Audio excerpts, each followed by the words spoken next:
بسم الله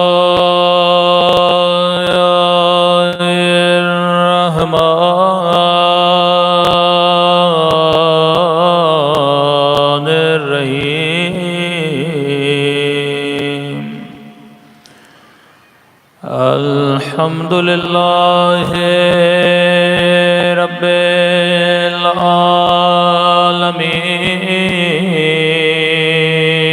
العالمين الحمد لله كما هو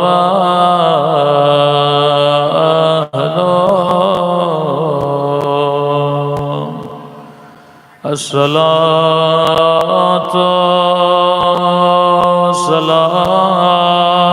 والسلام على سيد المرسلين وخاتم النبيين أبي القاسم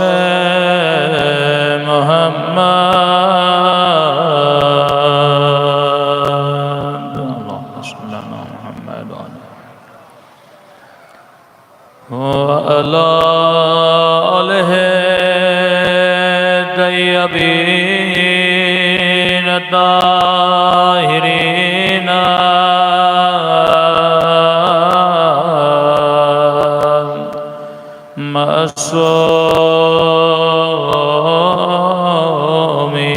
معصومين سب مل کے اپنے امام کی دعا اللہم کل ولیک حجت ابن الحسن صلواتک علیہ وعلی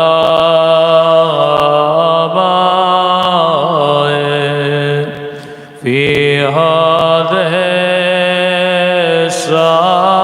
الساعة وفي كل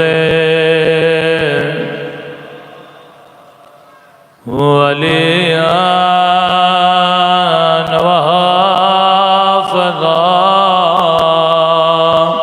وقائدا وناصرا ودليلا وعنا حتى تسكنه أرضك وتمتعه فيها طويلا برحمتك يا أرحم الراحمين صلوات پڑھے محمد و آل محمد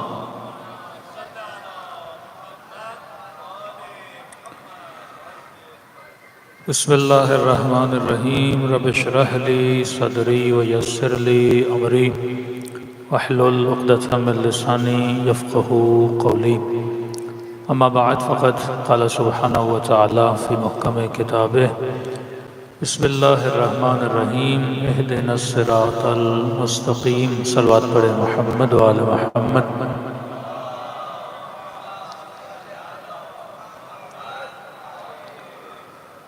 دعا ہے پروردگار عالم ہم سب کی عبادتوں کو اپنی بارگاہ عالی میں قبول فرمائے اور جس مقصد زندگی اور حیات کو لے کر ان مجالس میں تشریف لاتے ہیں خدا ان مقاصد میں ہم سب کو کامیابیاں نصیب فرما دے چند چیزیں میں نے آپ کے یہاں نوٹ کی ہیں جو نہیں ہونی چاہیے ایک تو ڈیلی بولنا پڑتا ہے کہ مجمع آگے آ جائے تو جس طرح اسکول میں ٹیچر بچوں کو سمجھا رہا ہوتا ہے یہاں نہیں ہونا چاہیے ادب مجلس ماحول مجلس یہ ہے کہ مومنین سمٹ کے بیٹھیں، ایک دوسرے کے فاصلے مٹا کر بیٹھیں، اگر زحمت نہ ہو ذرا آگے آگے آ جائیں تاکہ ایک مجلس کا ماحول بنے، اور بآواز بلند صلوات پڑھیں محمد و آل محمد پہ۔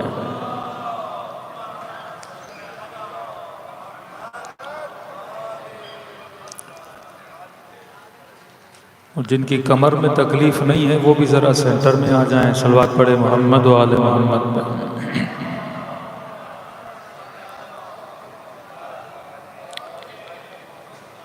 اس بات کی دلیل ہے کہ آپ لوگ آہستہ آہستہ جو مجلس کا کلچر اور ماحول ہے اس سے دور ہوتے جا رہے ہیں۔ دوسری چیز جو میں نے نوٹ کی آپ کے مجمع میں کہ صلوات ہمارے یہاں بڑی رونق کے ساتھ بھیجی جاتی ہے۔ یہاں ایسے صلوات بھیجتے ہیں جیسے مومن نیند میں ہے، یا آواز بھی اس کی نکلنا جو ہے بڑی مشکل ہو گئی ہے۔ تو صلوات صلی اللہ علیہ محمد واجل فرج۔ اب یہ مسئلہ اگر رمضان کی وجہ سے ہے تو سمجھ آتا ہے، کیونکہ میں رمضان کے علاوہ آتا نہیں ہوں، تو وہ دوسرے مولانا حضرات بتا سکتے ہیں کہ مولانا ان کی عادت ہی یہی ہے کہ آواز بڑی کم نکلتی ہے۔ اگر روزے کی وجہ سے ہے تو روزہ میں نے بھی رکھا، اگر افطار کی وجہ سے ہے تو افطار میں نے بھی کی، تو باقی تو کوئی وجہ رہتی نہیں ہے۔ دوسرا یہ کہ جب ہم دوسرے مجموعوں میں دعائیں پڑھتے ہیں، کل بھی میں نے نوٹ کیا اعمال میں کہ لوگوں کو یہاں دہرانے کی عادت میں نے پتہ نہیں کیوں کم ہے، کہ جب ہمارے یہاں دعا امام زمانہ پڑھی جاتی ہے تو پورا مجمع پڑھتا ہے۔ جب قبل اعمال شب قدر ہو رہے تھے تو جب 10 اماموں کے نام آتے ہیں یا 12 اماموں کے نام آتے ہیں اور 10 مرتبہ دہرایا جاتا ہے تو مجمع پیچھے ریپیٹ کرتا ہے۔ تو اس چیز کو آہستہ آہستہ دور کرنا چاہیے۔ جب تک اجتماعی طور پہ مجمع ایک ساتھ نہیں ہوگا، کیوں عبادات کا اجتماعی فائدہ ہے۔ نماز آپ اکیلے بھی گھر میں پڑھ سکتے ہیں لیکن جماعت کا فائدہ زیادہ ہے۔ اجتماعیت جب آپ کے اندر آتی ہے تو آپ کے اندر ایک طرح سے اتحاد پیدا ہوتا ہے۔ جب اجتماعی طور پہ آپ لوگ اکٹھے ہوتے ہیں تو پھر کہتے ہیں کہ یہ قوم ہے۔ محرم میں کالا لباس آپ کیوں پہنتے ہیں؟ ایام عزا میں کالا لباس کیوں پہنتے ہیں؟ تاکہ سب ایک رنگ میں نظر آئیں، فردیت ختم ہو جائے، اجتماعیت ان کے اندر آ جائے۔ کربلا آپ جاتے ہیں تو آپ کو ایک ہی نعرہ، ایک ہی رنگ نظر آتا ہے۔ کون سی چیز ہے جو آج جس نے آپس میں ہمیں جمع کیا ہے؟ آپ مجھے نہیں جانتے، میں آپ کو نہیں جانتا، لیکن کس چیز نے ہمیں جمع کیا ہے؟ وہ نام علی بن ابی طالب ہے، وہ محبت محمد اور آل محمد ہے۔ تو مطلب یہ محبت ہمارے اندر اجتماعیت پیدا کرتی ہے، یہ محبت ہم سب کو اکٹھا کرتی ہے۔ تو فردی اعمال کی اتنی جزا نہیں ہے جتنی اجتماعی اعمال کی جزا ہے۔ تو جب بھی مجالس میں آئیں، محافل میں آئیں، کوئی دعا ہو تو مل کے پڑھا کریں، صلوات ہو تو مل کے پڑھا کریں۔ اب یہی جو مصائب میں سلام پڑھتا ہوں السلام علی الحسین وعلی علی ابن الحسین، یہ اگر پاکستان میں پڑھوں تو آواز گونجتی ہے، یعنی مجمع نام حسین کو بلند آواز سے لیتے ہیں۔ اور یہی رسم آپ ایران میں دیکھتے ہیں، عراق میں دیکھتے ہیں کہ وہاں کے ذاکر، وہاں کے خطیب جب کوئی چیز پڑھتے ہیں تو پورا مجمع ان کے ساتھ ہوتا ہے۔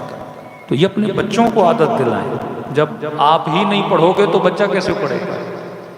جب آپ ہی صلوات اتنی ڈھیلی بھیجو گے تو آپ کا بچہ تو پتہ نہیں کتنی ڈھیلی بھیجے گا نا۔ یہ نعرے کا کلچر، یہ صلوات کا کلچر، یہ ماتم کا کلچر، جس طرح رات نوح خوانی ہو رہی تھی، مجمع بھی ایک بند نوح خوان پڑھے، ایک بند مجمع ساتھ میں پڑھے۔ تو جتنی آپ کی سوشل ایکٹیویٹی ہوگی، اجتماعی ایکٹیویٹی ہوگی، اتنے اس میں لرننگ زیادہ ہوتی ہے، آپ کے بچے اس میں سیکھتے ہیں۔ اگر آپ ہی مجلس میں آ کے با ادب ہو کے نہیں بیٹھو گے تو بچہ کیسے بیٹھے گا با ادب ہو کے؟ یہ تصور ہونا چاہیے کہ اگر مجلس امام حسین میں آیا ہوں تو امام زمانہ مجھے دیکھ رہے ہیں، یہ تصور ہونا چاہیے کہ ہم بارہا بچپن سے سنتے ہیں کہ جب تو مجلس اہل بیت میں آتا ہے تو آپ کے استقبال کے لیے امام زین العابدین دروازے پہ کھڑے رہتے ہیں۔ یہ روایات موجود ہیں کہ جب آپ گریہ کرتے ہیں تو فرمایا ہر عزادار کے پیچھے ہماری دادی زہرا کھڑی ہو جاتی ہے، اور جو تو آنسو بہاتا ہے وہ اپنے رومال میں جمع کرتی ہیں۔ یؤمنون بالغیب، ان چیزوں پہ انسان کا ایمان ہونا چاہیے، کیونکہ ایمان نہیں ہوگا تو آپ کے اندر حضور پیدا نہیں ہوگا۔ اگر ایمان آئے گا تو حضور قلب پیدا ہوگا کہ واقعاً میں محفل اہل بیت میں ہوں اور نگاہ امام حسین مجھ پر ہے اور نگاہ خاص امام حسین ہے۔ کچھ لوگ ہیں، ہمارے یہاں مثال دی جاتی ہے، مثلا مسجدوں میں نماز ہوتی ہے، کچھ لوگ ہیں 5 وقت با جماعت نمازی، 5 وقت مسجد میں نظر آتے ہیں، ان کا ایک الگ درجہ ہے۔ کچھ لوگ وہ ہیں جو صرف جمعے کے دن نظر آتے ہیں مسجد میں، جمعے کی نماز، ان کا درجہ بھی ہے لیکن تھوڑا نیچے۔ کچھ لوگ ایسے ہیں نہ 5 وقت میں نظر آتے ہیں نہ جمعے میں نظر آتے ہیں، صرف نماز عید میں نظر آتے ہیں، سال میں ایک بار آتے ہیں اور کہتے ہیں بھائی ہم مسلمان ہیں۔ اور کچھ لوگ ایسے ہیں نہ جمعے میں نہ 5 وقت نہ عید میں، صرف محرم کے 10 دنوں میں نظر آتے ہیں۔ اور کچھ لوگ ایسے ہیں نہ 5 وقت نہ عید میں نہ جمعے میں نہ 10 دن میں، صرف ایک دن عاشورہ کے دن آتا ہے، یہ بتانے کے لیے کہ میں کیا ہوں، میں شیعہ ہوں۔ یہ ایمان کی کمزوری ہے۔ جتنا اللہ کا قرب زیادہ ہو بندہ اتنا اللہ کی محفلوں میں نظر آتا ہے۔ آپ کاروبار میں نظر آتے ہو، آپ پارک میں نظر آتے ہو، آپ مختلف جگہوں پہ نظر آتے ہو، یہ کس کی محفل ہے؟ یہ کسی کی ذاتی محفل نہیں ہے، یہ محفل محمد اور آل محمد ہے۔ یہاں ذکر کسی کے باپ دادا کا نہیں ہوتا، یہاں ذکر ہوتا ہے تو یا رسول کا ہوتا ہے یا رسول کی اولاد کا ہوتا ہے یا پروردگار عالم کا ہوتا ہے۔ یہ عشاق کی محفل ہے، یہ محبوں کی محفل ہے۔ جس نے اس محفل سے فیض لیا انشاءاللہ مرنے کے بعد جنت میں بھی ایسی محفل لگے گی، لیکن وہاں پر پڑھنے والے امیر المؤمنین اور سننے والے علی بن ابی طالب کے شیعہ ہوں گے۔ صلوات پڑھے محمد و آل محمد پر۔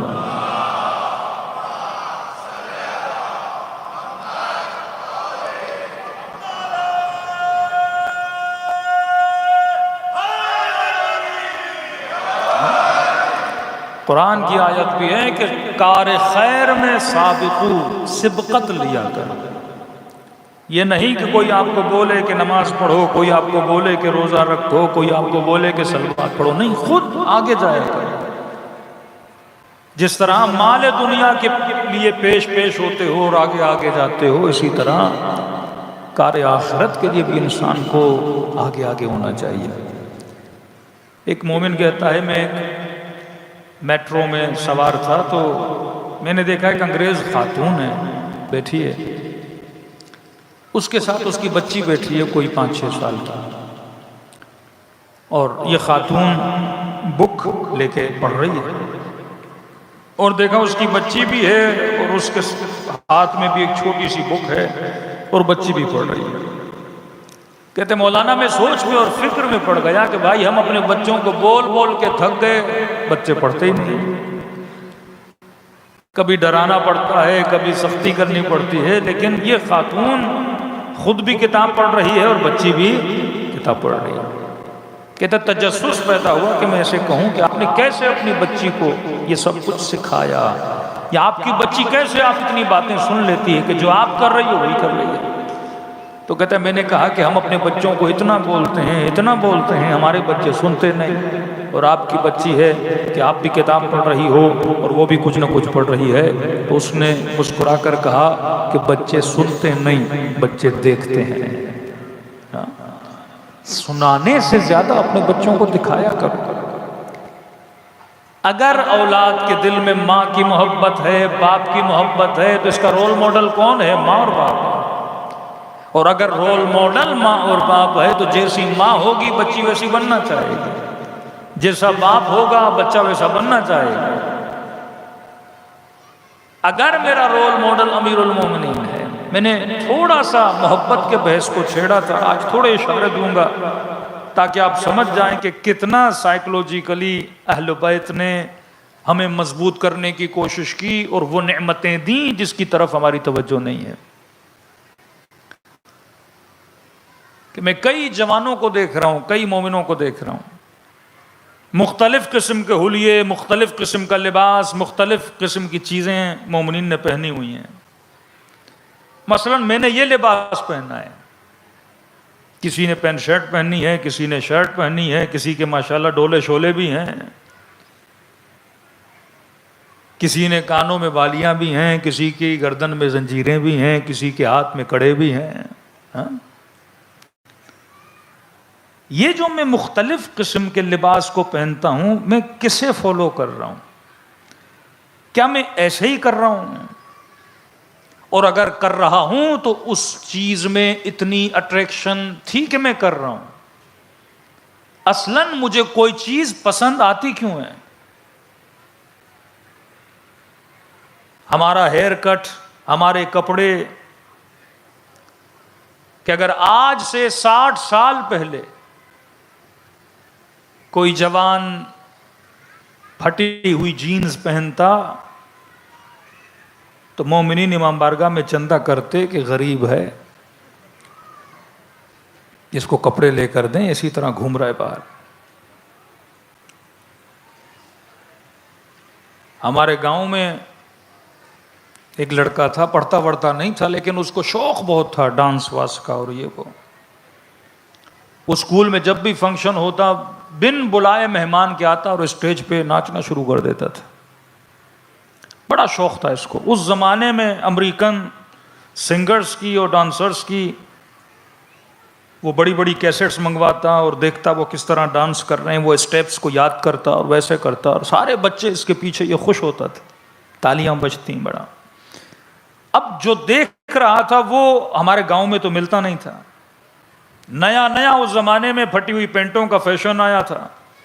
یہ مارکیٹ سے گیا اور اس نے ایک جینز کی پینٹ لی اور کہنے لگا کہ میں نے پوری رات محنت کی اس پینٹ کو اس ویڈیو میں دیکھ کے، اس جس طرح اس سنگر نے پہنا ہوا تھا ویسے ہی اس میں تھوڑی زنجیریں لگائیں اور کینچی سے اس کو پھاڑا واڑا، بالکل ویسا سیٹ کیا کیونکہ کل جا کے میں نے ایک شو میں یہ پینٹ پہن کے ڈانس کرنی تھی. اب کہتا ہے 4 5 6 گھنٹے کی محنت اور آخر میں بالکل ویسی پینٹ جب بن گئی میں نے رکھی اور رات کو سو گیا. کہتا ہے صبح جب اٹھا تو میں رونے لگا. میں نے کہا روئے کیوں؟ کہ صبح جب اٹھا تو ساری پینٹ کسی نے سی لی تھی. اتنی محنت کر کے میں نے پینٹ بنائی اور کسی نے سوئی سے سی لی. میں اتنا غصہ، کبھی بہن سے پوچھوں، کسی سے پوچھوں یہ پینٹ کس نے سی ہے؟ کہتا ہے میری بوڑھی ماں نے کہا بیٹا میں نے سی ہے. میں نے سوچا تیری پینٹ پھٹ گئی ہے اور صبح تو نے جانا ہے تو میں تجھے سی کر دوں. اس زمانے میں جس چیز کو برا مانا جاتا تھا آج نہیں برا مانا جاتا. آج سے 60-70 ایئرز اگو اگر کوئی اس طرح کے کپڑے پہنتا تو عیب تھا، لیکن آج اگر کوئی پہنے گا تو پڑھا لکھا، براڈ مائنڈیڈ، اوپن مائنڈیڈ اور فیشن کو فالو کرنے والا. کس طرح ٹائم کے اندر چیزیں بدل جاتی ہیں. جو قبیح تھا وہ آج حسن ہے اور جو تب حسن تھا وہ آج قبیح ہے. تب حجاب کی بڑی ویلیو تھی. کہ آپ کو یاد ہوگا کہ ہمارے بلوچستان کے ایریے میں، افغانستان میں گاؤں میں جو خواتین برقع پہنا کرتی تھیں، خیمے ٹائپ کا برقع ہوتا تھا، آج کوئی سوچ بھی سکتا ہے کہ کوئی بچی ایسا برقع پہنے؟ کتنی تیزی سے ہمارے کانسیپٹس بدل رہے ہیں. اس زمانے کا مرد اس چیز کو برداشت بھی کرتا تھا اور نہ کرے تو اس کے اوپر ناگوار گزرتا تھا، لیکن آج کا مرد ٹوٹلی اس کے کانسیپٹ بدل چکے ہیں. یہاں تک شکایات آتی ہے اگر بیوی زیادہ حجاب بھی کرتی ہے تو شوہر کو پسند نہیں آتا کہ 4 دوستوں میں جانا ہے، 4 فیملیز میں جانا ہے، 4 فنکشنز میں جانا ہے، سب کی بیویاں آتی ہیں تم بھی آؤ. ڈے بائی ڈے جو ویلیوز ہیں وہ بدل رہی ہیں. اب میرا سبجیکٹ یہ نہیں ہے کہ ویلیوز بدل رہی ہیں تو نہیں بدلنی چاہیے، اس پہ میں بات ہی نہیں کرنا چاہ رہا. یہ ویلیوز کیوں بدل رہی ہیں؟ میری پسند اور ناپسند کیوں چینج ہو رہی ہے؟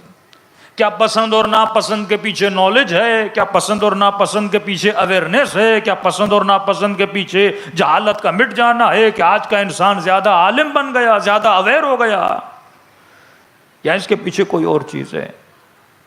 میری پسند اور ناپسند کے پیچھے جو سارا سلسلہ ہے وہ محبت کا سلسلہ ہے.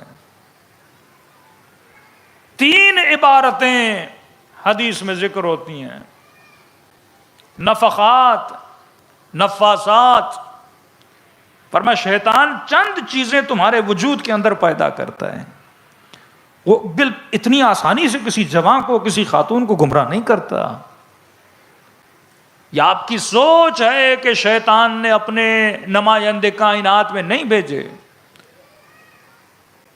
اتنا زور لگا رہے ہیں کہ مسلم معاشروں سے حیا ختم ہو جائے، مسلم معاشروں سے غیرت ختم ہو جائے، مسلم معاشروں میں شراب کی عادت ہو جائے، مسلم معاشروں میں دین پروری جو ہے اس سے جوان دور ہو جائے. پلورزم کا کانسیپٹ کیا ہے کہ شیعہ کیا، سنی کیا، ہندو کیا، مسیحی کیا، کرسچن کیا، جیو کیا، سب کے سب ایک ہی ہیں. ان عقیدوں کی قید کو چھوڑ دینا چاہیے. کہ یہ ایک مشہور جملہ اردو میں ہے کہ کسی کے عقیدے کو چھیڑو نہیں، اپنے عقیدے کو چھوڑو نہیں، کہ بے انتہا غلط عقیدہ ہے. بھئی جب تک بندہ چھیڑے گا نہیں تو ہدایت کیسے دے گا؟ چھیڑنے سے، اب چھیڑنا نیگیٹو معنی میں نہیں، پوزیٹو میں. آپ جب بحث کرو گے خدا ہے کہ نہیں، رسول کے بعد نمائندہ کون ہے، قیامت ہے کہ نہیں، حق کیا ہے، باطل کیا ہے، یہ تو نہیں ہو سکتا. جو ایک خدا کو مانتا ہے وہ بھی حق پر ہو، جو 4 خداؤں کو مانتا ہے وہ بھی حق پر ہو، جو علی کو پہلا امام مانتا ہے وہ بھی حق پر ہو، جو علی کو چوتھا مانتا ہے وہ بھی حق پر ہو. یہ تو وہی سوچ ہوئی کہ قاتل بھی جنتی اور مقتول بھی جنتی. حق تو ایک ہی ہوتا ہے نا. میں یہ نہیں کہہ سکتا کہ گلاس سفید بھی ہے کالا بھی ہے، یا سفید ہے یا کالا ہے، دونوں چیزیں تو نہیں ہو سکتی. ایک بندے کا موقف کچھ اور ہے، اس بندے کا موقف کچھ اور ہے، یہ تو نہیں ہو سکتا کہ دونوں کس پر ہوں؟ حق پر ہوں. اب یہ جوان، یہ خواتین، یہ معاشرہ جس میں اتنا چینج آ گیا ہے کہ آج مومن آتا ہے کہ مولانا میرے بچے کو اتنی محبت امام حسین سے نہیں ہے جتنی اسپائڈر مین سے، جتنی بیٹ مین سے اور جتنی آئرن مین سے. واقعاً میرے دل میں، میرے وجود کا رول ماڈل کون ہے؟ یہ خاتون جو 24 گھنٹہ ٹی وی دیکھتی ہے، اس کا رول ماڈل کون بن چکا ہے؟ کہ میں نے میک اپ کس کی طرح کرنا ہے، میں نے لباس کس کی طرح پہننا ہے، میں نے کپڑے کس کی طرح پہننے ہیں، میں نے دکھنا کس کی طرح ہے. وہ ہیئر کٹ سے لے کے میرے لباس تک بات آتی ہے، اور یہاں تک کہ میرے کھانے پینے کی پسند تک بات آ جاتی ہے. ملینز آف ڈالرز میں میگزین بکتے ہیں ان سپر اسٹارز کے، کہ لوگ اتنا انٹرسٹ لیتے ہیں ان کی زندگی میں کہ فلاں جناب صبح کے ناشتے میں کیا کھاتا ہے، فلاں جناب دوپہر کو کیا کھاتا ہے، فلاں جناب کی ڈائٹ کیا ہے، فلاں کو کپڑے کون سے پسند ہے، فلاں نیوز کون سی سنتا ہے. اتنا انٹرسٹ ہے مجھے کہ رسول خدا کیا کھاتے تھے، کیا پیتے تھے، امیر المومنین کیا پہنتے تھے، کہ صرف ایک فٹ بالر سے ملنے کے لیے ایک سعودی عرب کے ملینر نے $2 ملین خرچ کیے. $2 ملین صرف رونالڈینو کا ایک سائن، ایک سگنیچر، ایک فوٹو اس کے ساتھ کھنچوانے کے لیے. یہاں مومن بڑا فخر کرتا ہے کہ مولانا میں نے فلاں مسجد کو $1,00,000 دیا، امام حسین کے گنبد کو بنانے کے لیے $1 ملین کا پیسہ دیا، فلاں یتیم کو مدد کرنے کے لیے اتنا دیا. میں نے کہا اس نے رونالڈینو کا سگنیچر لینے کے لیے $2 ملین دیے، تو تیری محبت زیادہ ہوئی یا اس کی محبت زیادہ ہوئی؟ اس قدر محبت کے انسان اس محبت میں پاگل ہو جائے. ایک ایکٹر سے ملنے کے لیے، ایک ایکٹریس سے ملنے کے لیے. ہم سنتے ہیں یہاں لوگ پیدل کربلا جاتے ہیں اور پتہ چلا کہ کسی جوان نے پاکستان کا بارڈر کراس کر کے انڈیا چلا گیا کسی ایکٹریس کے عشق میں. کسی نے کہا کہ 30 دن ہم ورد رکھ رہے ہیں، ہندو ہوتے ہیں نا جس طرح آپ اللہ کے لیے روزہ رکھ رہے ہو، کہتے ہیں ہم پتہ نہیں اتنے مہینوں سے میں روزے رکھ رہی ہوں صرف فلاں ایکٹر سے ملاقات کے لیے۔ یہ آپ دیکھ رہے ہو کہ یہ محبت انسان کا حال کیا بنا دیتی ہے۔ تبھی فرمایا کہ دشمن کیوں کامیاب ہے، ہم کیوں ناکام ہیں؟ کیونکہ اس نے انسانی سائیکولوجی کو سمجھ لیا کہ بائی نیچر انسان کو کچھ چیزیں اچھی لگتی ہیں، بائی نیچر انسان کو کچھ چیزیں بری لگتی ہیں۔ چند چیزیں خدا نے آپ کی فطرت میں رکھی ہوئی ہیں، اگر اکارڈنگ دی فطرت آپ چلیں تو آپ اپنے بچوں کو ہدایت دے سکتے ہو۔ اب اس بچے کو اگر اسپائڈر مین اچھا لگ رہا ہے، بیٹ مین اچھا لگ رہا ہے، آپ نہیں بول سکتے کہ بیٹا تجھے اچھا نہیں لگنا چاہیے، کیونکہ آپ کمپلیٹلی ایک ایسی بات کر رہے ہو جو بچے کی نیچر سے ملتی نہیں ہے، ایون آپ کی نیچر سے بھی نہیں ملتی۔ اب انسان کی نیچر اور اکارڈنگ دی نیچر انہوں نے سنیما بنایا، انسان کی فطرت اور فطرت کے اکارڈنگ انہوں نے کیا بنایا؟ ڈرامہ بنایا، مووی بنائی۔ نیچر کیا ہے انسان کی؟ ہیومن کی نیچر ہے، انسان کی نیچر ہے کہ انسان کو بہادر اچھا لگتا ہے۔ اس مجمع میں کوئی بھی ایسا نہیں ہوگا جسے ڈرپوک اچھا لگے۔ آپ کو بولا جائے کہ باہر دو انسان ہیں، ایک وہ ہے جو بڑا ڈرپوک ہے، ڈر کے بھاگ جاتا ہے، اور دوسرا وہ ہے جو ڈٹ کے لڑتا ہے اور بڑا بہادر ہے۔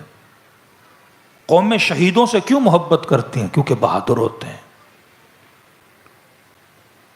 اب یہ فطرت اللہ نے بنائی ہے کہ فطرت شجاعت کی عاشق ہے، فطرت شجاعت کو کمال سمجھتی ہے، پرفیکشن مانتی ہے۔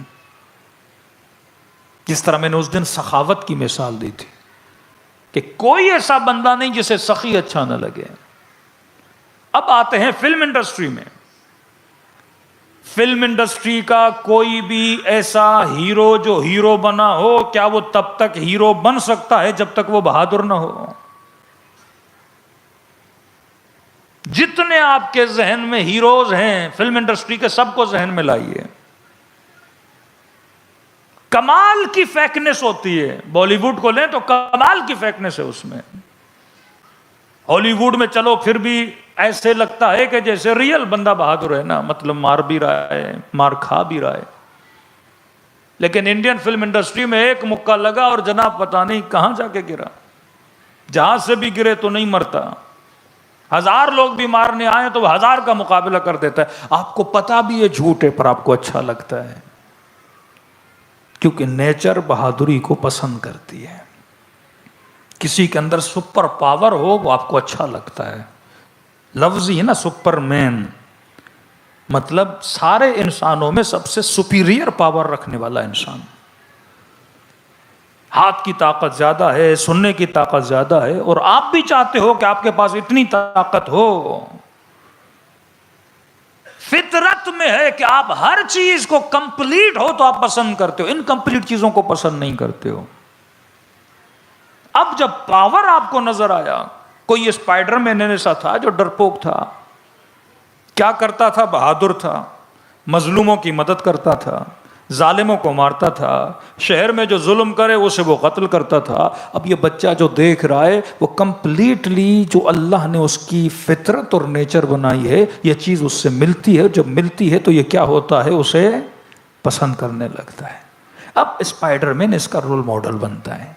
لیکن فلم انڈسٹری کا مقصد یہ تو نہیں، ہم جب ممبر پہ آتے ہیں تو امیر المومنین کو منوانا چاہتے ہیں، امام حسین کو منوانا چاہتے ہیں، رسول خدا کو منوانا چاہتے ہیں، لیکن سوال یہ ہے کہ جب آپ نے علی کو مانا تو کیا ملے گا آپ کو؟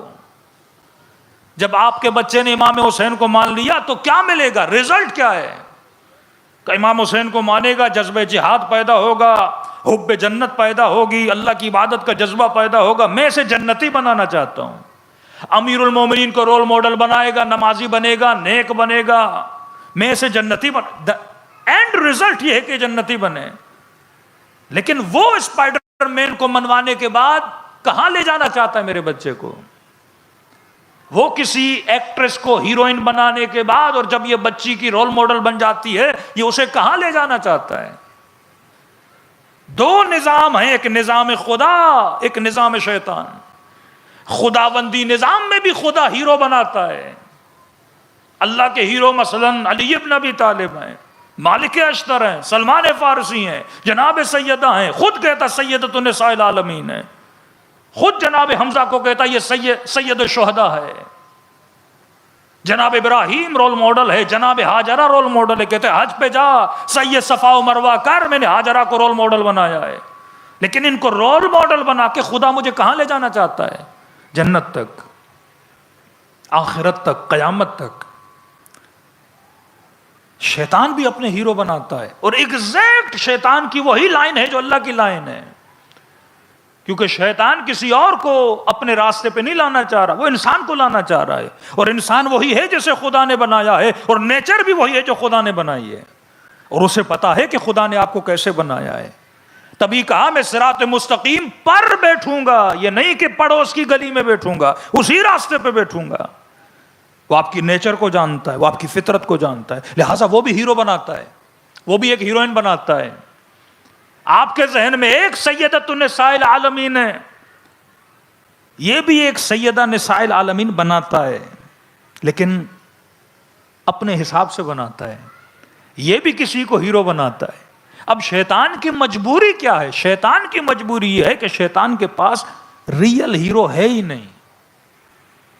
اگر ریئل تک آئے گا تو اسے بھی علی تک آنا پڑے گا، اگر ریئل تک آئے گا تو اسے بھی حسین تک آنا پڑے گا، اگر حقیقت والی کے پاس آنا ہے تو اسے بھی سیدۃ النساء العالمین کے در پہ آنا پڑے گا، لیکن اس کے پاس نہیں ہے، لیکن وہ آپ کے بچے کو لانا چاہتا ہے، آپ کو لانا چاہتا ہے، تو وہی خصوصیات لاتا ہے، شجاعت کی خصوصیت، سخاوت کی خصوصیت، مظلوم پروری کی خصوصیت، نڈر پن کی خصوصیت، ایک ہیرو بناتا ہے۔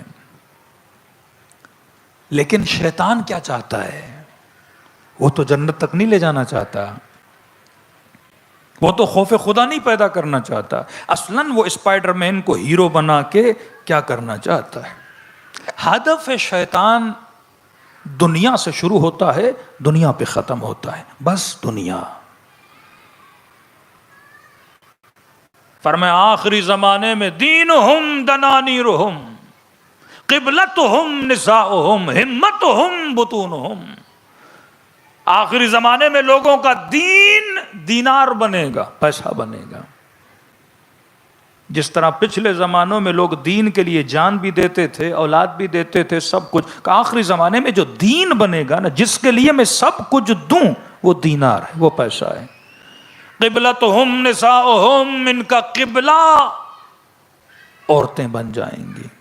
ہمتہم بطونہم، یہ اگر کسی کام کے لیے ہمت باندھیں گے نا، وہ شکم ہے، وہ پیٹ ہے۔ 6 کلومیٹر پیٹ کے لیے ایک ریسٹورنٹ تک جائے گا، لیکن 2 کلومیٹر کا سفر کر کے مسجد تک نہیں آئے گا۔ گھومنے پھرنے کے لیے یورپ بھی جائے گا، ترکی بھی جائے گا، ادھر بھی جائے گا، ادھر بھی جائے گا، لیکن اللہ کی محبت میں کبھی کبھی مکے جائے گا۔ بڑی مشکل سے سمجھانے کے بعد شاید کربلا چلا جائے، مشہد الرضا چلا جائے۔ خواہشوں کا قبلہ عورتیں بن جائیں گی۔ شیطان کا ہدف، مقصد مارکیٹنگ ہے، کہ کسی کو ہیرو بنایا، اب اس ہیرو سے اس نے پیسہ بنانا ہے، پیسہ پیسہ اور پیسہ۔ کیسے؟ یہ سگریٹ جو آج جوان پی رہے ہیں، یہ سب سے پہلے سگریٹ کو عام کس نے کیا؟ فلمی ہیرو نے۔ کیا آپ نے کسی ہیرو کو دیکھا، اس کے بڑے بڑے پوسٹر آپ کے گھروں میں آ گئے، لوگ دیوانے ہو گئے؟ اب جب یہ ہیرو بنا تو اس کی محبت گئی جواں کے دل میں۔ ہیرو کیسے بنا؟ پھر وہی صفات، اسے بہادر بنایا، اسے با اخلاق بنایا، وہ اچھی گفتگو کرتا تھا، کبھی شاعری کر رہا ہے۔ اب ہیرو لڑنا بھی جانتا ہے، ہیرو گانا بھی جانتا ہے، ہیرو ڈانس بھی جانتا ہے، ہیرو فائٹ بھی جانتا ہے، یہ سب کچھ جانتا ہے، مجموعہ ہے ساری چیزوں کا۔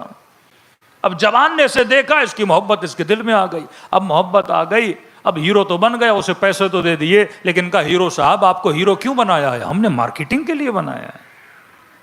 اب آپ ایک مووی میں ہاتھ میں سگریٹ لینا، کل سے سارے جوانوں کے ہاتھ میں سگریٹ، ایک فلم میں پینٹ وہ پہننا جس کے پاچے بہت بڑے ہوں، ساری قوم نے وہ پینٹیں پہننا شروع کر دی۔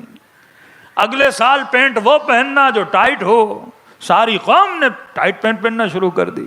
پھر کہا کہ بال وہ بنانا کہ بیچ والی مانگ ہو، سب کے بال دیکھو تو بیچ والے۔ پھر کہا کہ بڑے بال رکھنا، ساری قوم کے بال بڑے ہو گئے۔ مطلب وہ گنجا ہو رہا ہے تو میں گنجا ہو رہا ہوں، وہ بڑے بال رکھ رہا ہے تو میں بڑے بال رکھ رہا ہوں، وہ جیسے کپڑے پہن رہا ہے میں ویسے کپڑے پہن رہا ہوں۔ کمپلیٹلی میں اس کی تقلید کرنے لگا۔ تقلید کیوں کر رہا ہوں؟ کیونکہ اس کی محبت میرے دل میں آ گئی۔ بڑی آسانی سے سائیکولوجیکلی انہوں نے اس کو ہیرو بنایا۔ اب جیسا وہ لباس پہنے گا، جیسے وہ شوز پہنے گا، جیسے وہ کپڑے پہنے گا، میں پہننا پسند کروں گا۔ یہاں سے مارکیٹنگ شروع ہو گئی۔ ہاتھ میں سگریٹ آیا، پوری قوم سگریٹ کے پیچھے لگ گئی۔ ہاتھ میں کوک دے دی، پوری قوم کوک پینے لگی۔ کوئی کھانا انہوں نے، کوئی پروڈکٹ انہوں نے مشہور کرنی تھی، وہ پروڈکٹ اس ہاتھ میں دے دی تو اس کو سیلیبریٹی بنایا۔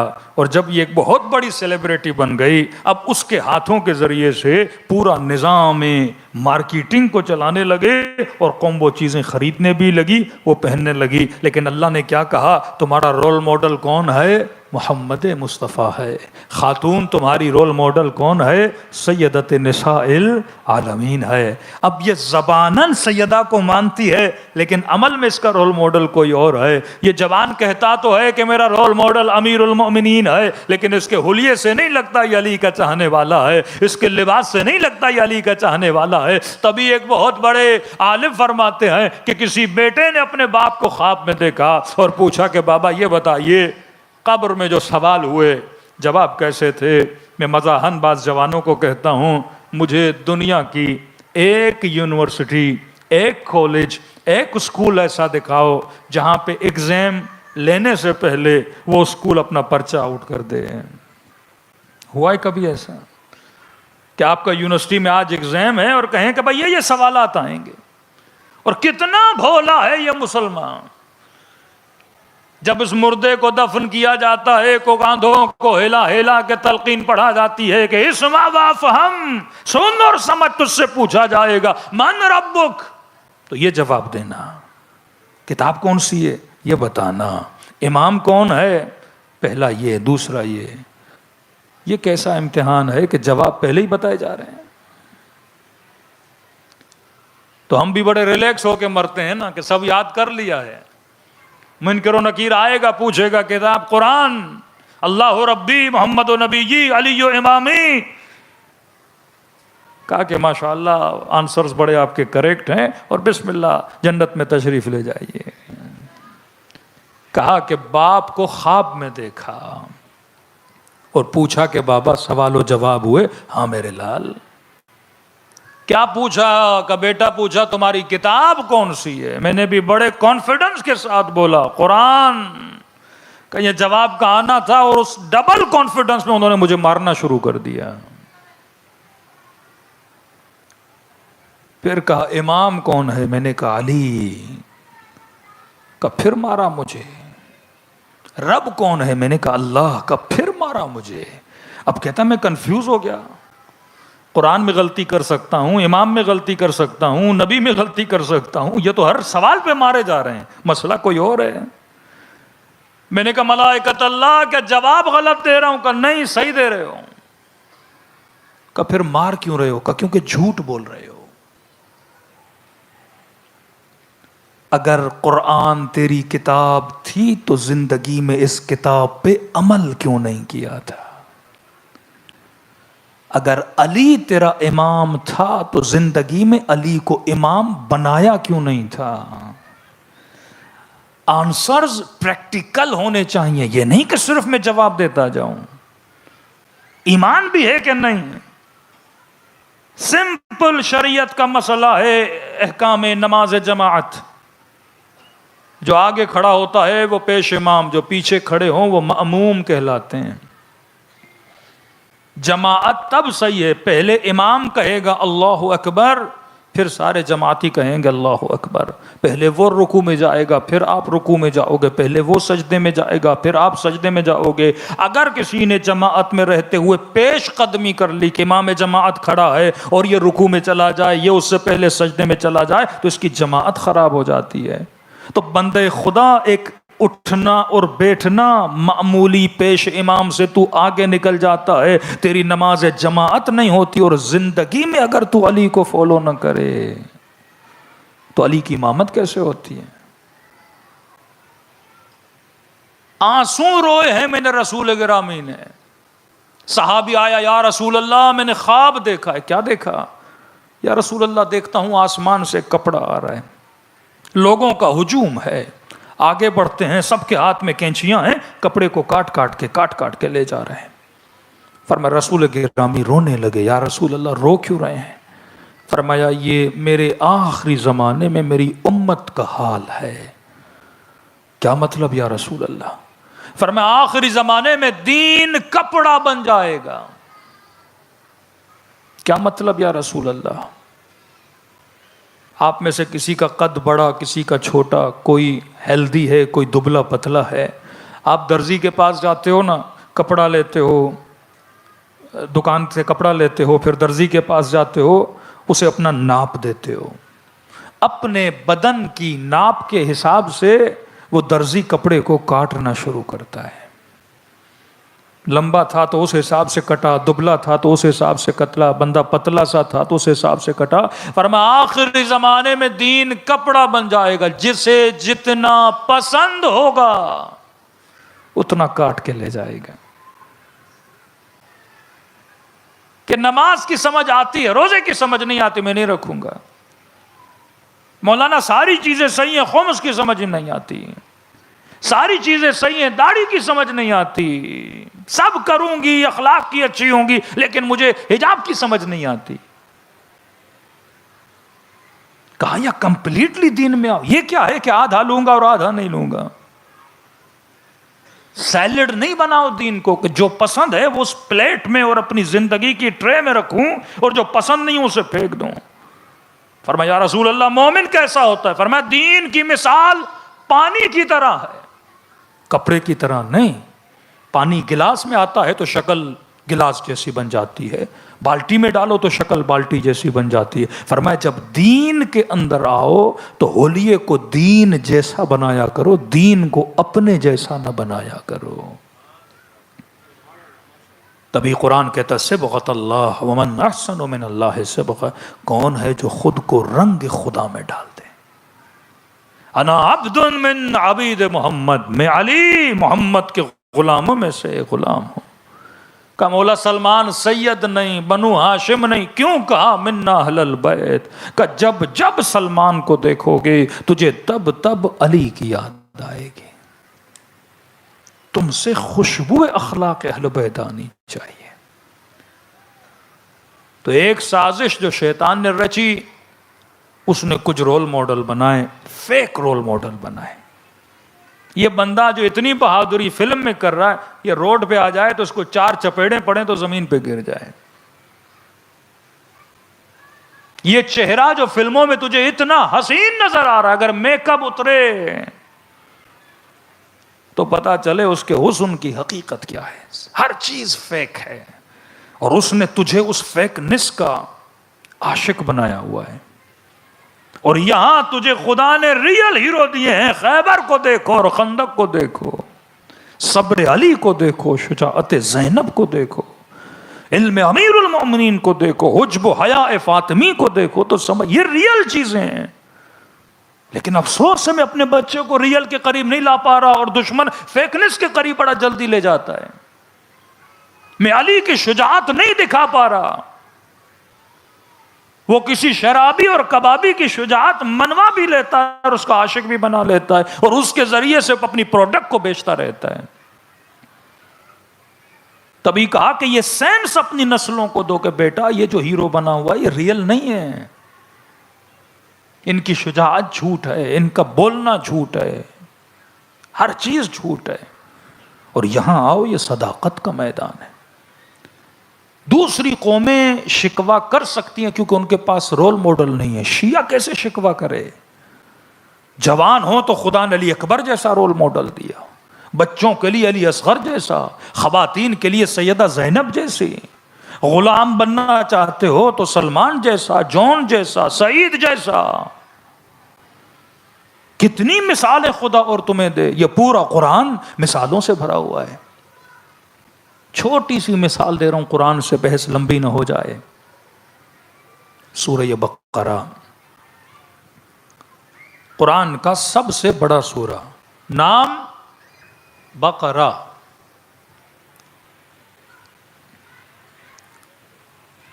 بقرہ کیوں رکھا؟ سوچا کریں. 1/3 آف قرآن بنی اسرائیل کے بارے میں، یہودیوں کے بارے میں آیا، امت مسلمہ پر، لیکن ذکر کس کا کر رہا ہے؟ یہودیوں کا.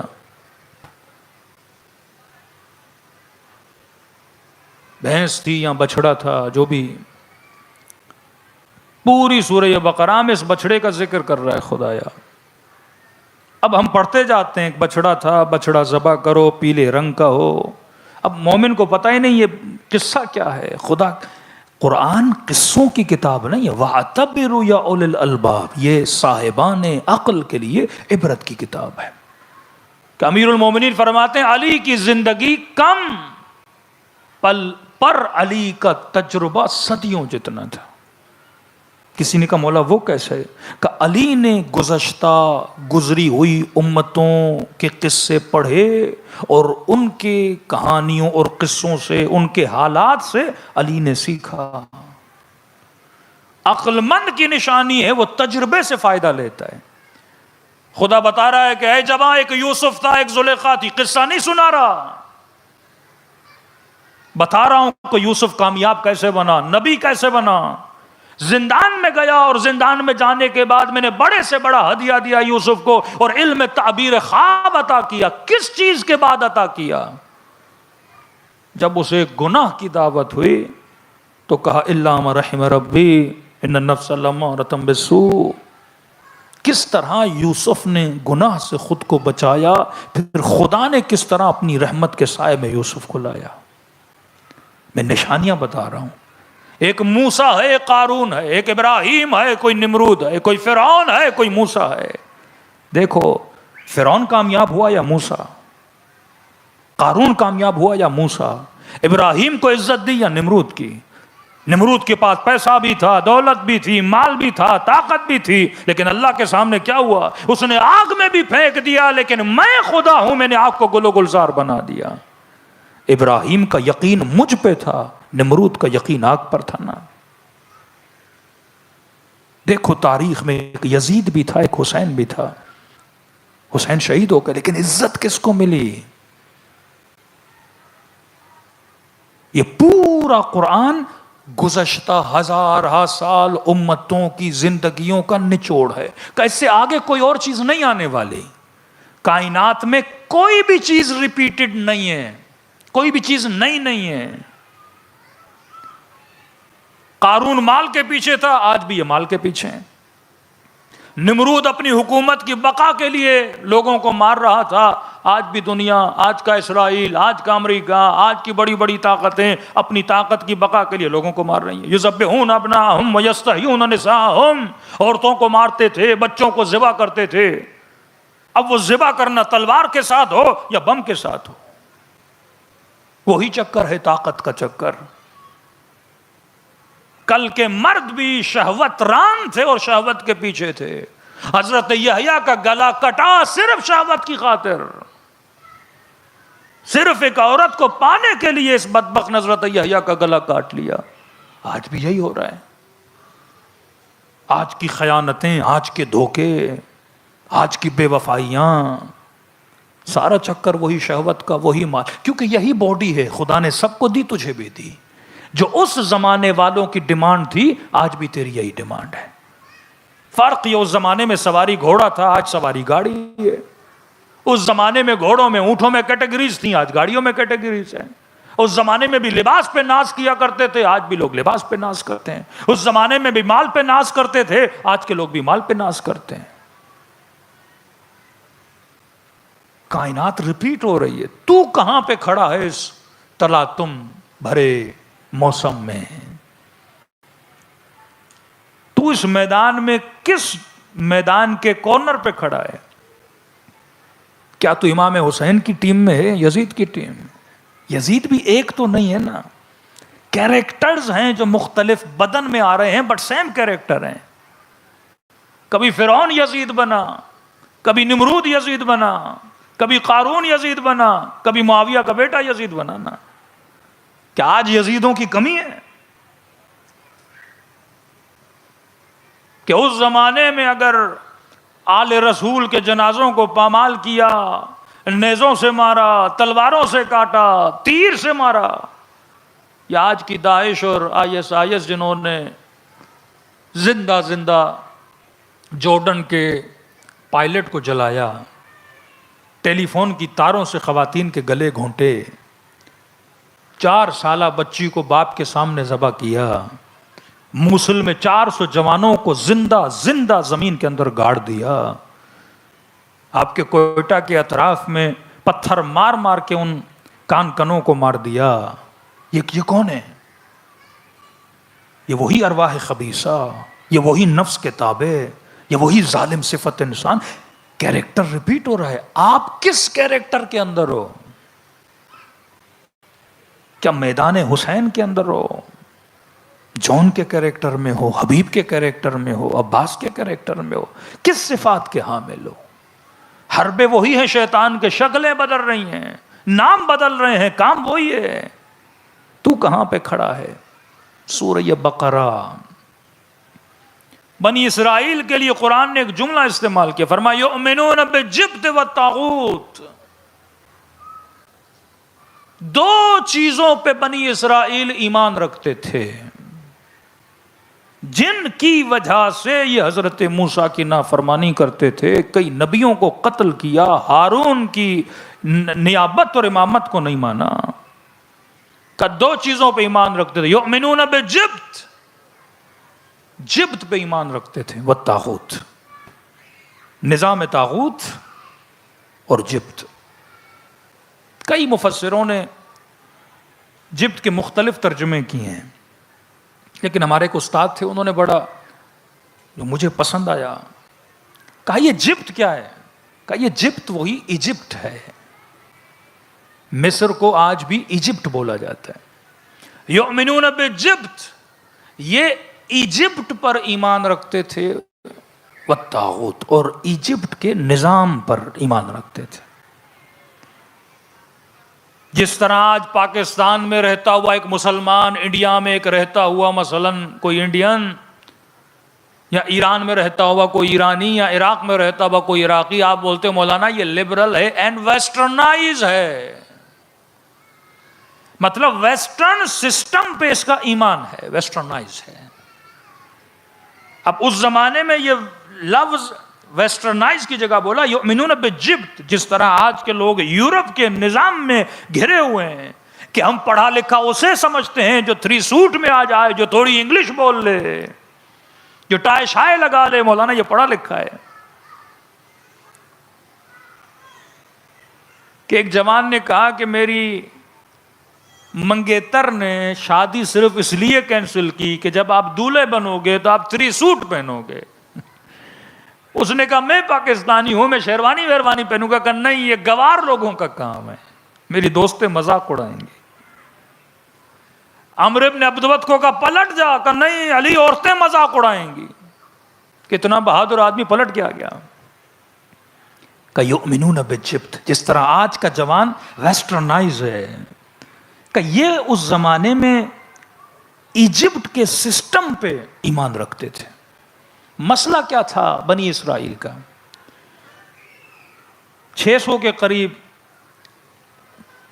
ان کے مختلف قبیلے تھے، 6 قبیلے. حضرت موسیٰ ان کو مصر سے نکال کے نہر نیل پہ لے آئے. پیچھے سے فرعونی تھے. یہ پوری زندگی کہاں رہے تھے؟ مصر میں. جس طرح آپ ہندوؤں میں جاؤ گے، ہندوؤں میں جو اعلیٰ ترین ان کا مذہب مثلا برہمن اعلیٰ ترین، مختلف خدا ہوتے تھے. یہ چھوٹی قوم والے تھے بنی اسرائیل. جو سب سے بڑا خدا تھا وہ مصریوں کا تھا، تو ان کو اجازت نہیں تھی اس خدا کی پوجا کریں. ان کے دلوں میں ہمیشہ خواہش ہوتی تھی کہ ہمارے پاس بھی ویسا ہی خدا ہو جو فرعونیوں کا ہو. جیسے پاکستان میں کیٹیگری ہوتی ہے نا، چھوٹے علاقے کا آدمی، بڑے علاقے کا آدمی، یہ پوش ایریا میں رہتا ہے، یہ امیروں کا علاقہ ہے، تو ہر آدمی خواہش کرتا اس علاقے میں میرا پلاٹ ہو، اس علاقے میں میں رہوں، ان سے میری دوستیاں ہوں، ان سے میری یاریاں ہوں. حضرت موسیٰ نے ان کو وہاں سے نکال کے نہر نیل پہ لایا، ایک معجزہ کیا، معجزہ کر کے نہر نیل کراس کر کے چلے گئے. اب فرماتے ہیں اتنے معجزے دکھانے کے بعد یہ حضرت موسیٰ سے ڈیمانڈ کیا کر رہے ہیں. قرآن کی آیت ہے کہ اے نبی موسیٰ، کیا یہ نہیں ہو سکتا کہ ان کے خداؤں جیسا خدا ہمارے لیے بھی کوئی ہو جس کی ہم عبادت کریں. قالیاذ باللہ، میں نے اتنے معجزے دکھائے، تم آج بھی ان کے خداؤں کے پیچھے ہو. اب ان کا خدا کیا تھا؟ مصریوں کا خدا تھا بچڑا. آج بھی انڈیا میں ہندوؤں کو دیکھا ہوگا نا، کچھ بھینس پرست ہندو ہوتے ہیں نا، بچڑا پرست، یہ وہی ہے. ان کا جو خدا تھا بچڑا تھا، اور اس خدا کا جو بت بناتے تھے وہ سونے سے بناتے تھے. جس مندر میں یہ بچڑا ہوتا تھا اس مندر میں صرف اعلیٰ کیٹیگری کے سمجھو آفیسرز اور قومیں جا کے عبادت کرتی تھیں. یہ جو بنی اسرائیلی تھے ان کو اجازت نہیں تھی ایون اس مندر میں جانے کی. کہ تم دور سے دیکھو، تم اس لائق نہیں ہو. اب حضرت موسیٰ جاتے ہیں، وَعَدْنَا مُوسَىٰ 30 لَيْلَةً وَأَتْمَمْنَاهَا بِعَشْرٍ، 40 دن. پیچھے حضرت ہارون کو چھوڑ کے جاتے ہیں. سامری نے وہی کام کیا جو آج کا شیطان کر رہا ہے. آج کے شیطان نے سینما بنایا، فلمیں بنائی. اس زمانے کے شیطان نے کیا بنایا؟ بچڑا بنایا. کبھی سوچا کہ اس نے بچڑا کیوں بنایا؟ اب سنو اللہ کی بات، کہ شیطان وہی بناتا ہے جس کی محبت تیرے دل کے اندر ہے. اگر تو شہوت پرست ہے وہ شہوت کے ذریعے گمراہ کرے گا. اگر تو مال پرست ہے وہ مال کے ذریعے گمراہ کرے گا. اگر تو اولاد اور بیوی پرست ہے اپنی اولاد اور بیوی کے ذریعے تجھے گمراہ کرے گا. شیطان نے دیکھا ان کے دل میں کس کی محبت ہے؟ بچڑے کی محبت ہے. ان کے لیے بچڑا بنایا اور بچڑے کے منہ سے آواز نکالی. یہ سارے کے سارے کیا ہو گئے؟ سجدہ ریز ہو گئے. اب آئیے سورہ بقرہ میں. ان کا جھگڑا ہو گیا، ایک جوان مر گیا. اب کہا کہ ہمیں کیسے پتا چلے اس جوان کو کس نے قتل کیا ہے؟ اللہ کی آواز آئی، ان یذبحوا بقرۃ. میں بتا دوں گا لیکن ایک شرط یہ ہے کہ ایک بچڑے کو ذبح کرو. دل میں کس کی محبت تھی؟ موسیٰ نے آنے کے بعد بچڑا تو توڑ دیا، جلا دیا، لیکن دل کے اندر جو بچڑا تھا اسے کیسے جلاتے موسیٰ؟ آپ گھر کے اندر اس بیٹے کا اسپائڈر مین توڑ دو گے، بیٹ مین توڑ دو گے، مختلف ڈریسز کو آگ لگا دو گے. اس جوان کو موسیقی کے آلات پسند ہیں، باپ غصے میں آ کے وہ توڑ دے گا. دل کے اندر کی محبت کو کیسے ختم کرو گے؟ اس محبت کو جس نے خدا بنایا ہوا ہے، بت بنایا ہوا ہے، صبح سے شام تک جس کو یہ پوج رہا ہے، اسے کیسے ختم کرو گے؟ اللہ نے کہا ایک ہی شرط ہے کہ اس بچڑے کو ذبح کرو. کبھی ان آیتوں کو نوٹ کیجئے گا. اتنے بہانے کیوں کر رہے تھے؟ اچھا بچڑا ہو تو کیسا ہو، موٹا ہو، پتلا ہو، رنگ کیسا ہو، مطلب کہ بھاگنا چاہتے تھے. اللہ نے کہا میں بھی تمہیں بھاگنے نہیں دوں گا. کہا صفراء لونھا، جس کا رنگ پیلا ہو. کون سا بچڑا سب سے اعلیٰ ہوتا تھا؟ جو سنہری رنگ کا بچڑا، سونے والا، صفراء لونھا. ڈھونڈ ڈھونڈ کے ان کو ایک گھر میں بچڑا مل گیا.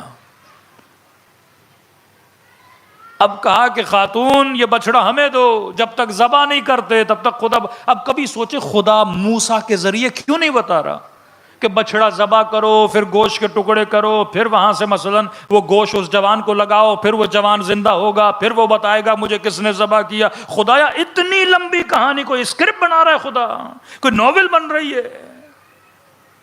سیدھا سیدھا حضرت موسیٰ کی زبان سے بتا دیتا نا خدا کس نے قتل کیا، نہیں، اللہ ان کے مزاج کو ریڈ کرتے ہوئے، ان کی محبتوں کو دیکھتے ہوئے ان کو وہیں لے جا رہا ہے جہاں وہ جانا نہیں چاہتے۔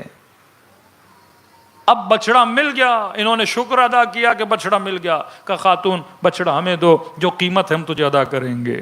اس خاتون کو خدا نے کسی ذریعے سے پیغام بھیجا، اس نے کہا میں ایسے نہیں دوں گی۔ کیسے دو گی؟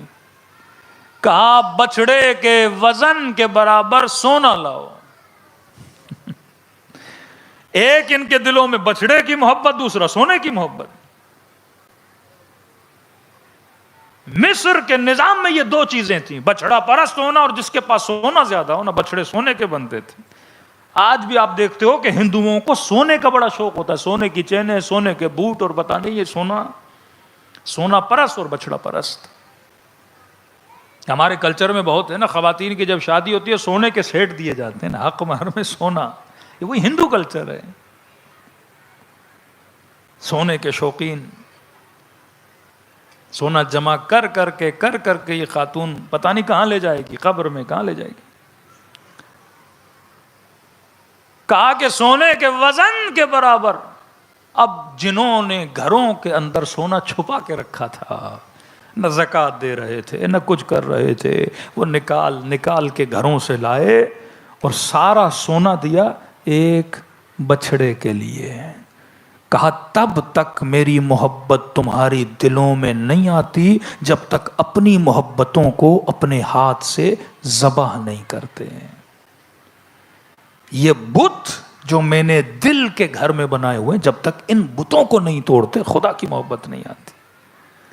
آج بھی وہی نظام طاغوت۔ آج کا جوان کسے فالو کر رہا ہے؟ یہ سوچے میرا ہیئر کٹ، میرے بال، میرا پہناوا، کہیں نہ کہیں میرے سب کانشیس میں کوئی رول ماڈل بنا ہوا ہے جسے میں فالو کر رہا ہوں۔ دیکھیے اپنے علماء کو، دیکھیے خمینی جیسے علماء کو، شہید قاسم جیسے شہداء کو، شہید حسینی جیسے، شہید سبط جعفر جیسے، جو آپ کے زمانے کے رول ماڈل ہیں۔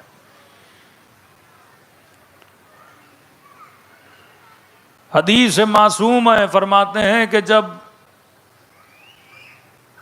ایک ایسی خاتون کا دفن کیا جائے گا جو زندگی میں کردار کی اچھی نہیں تھی،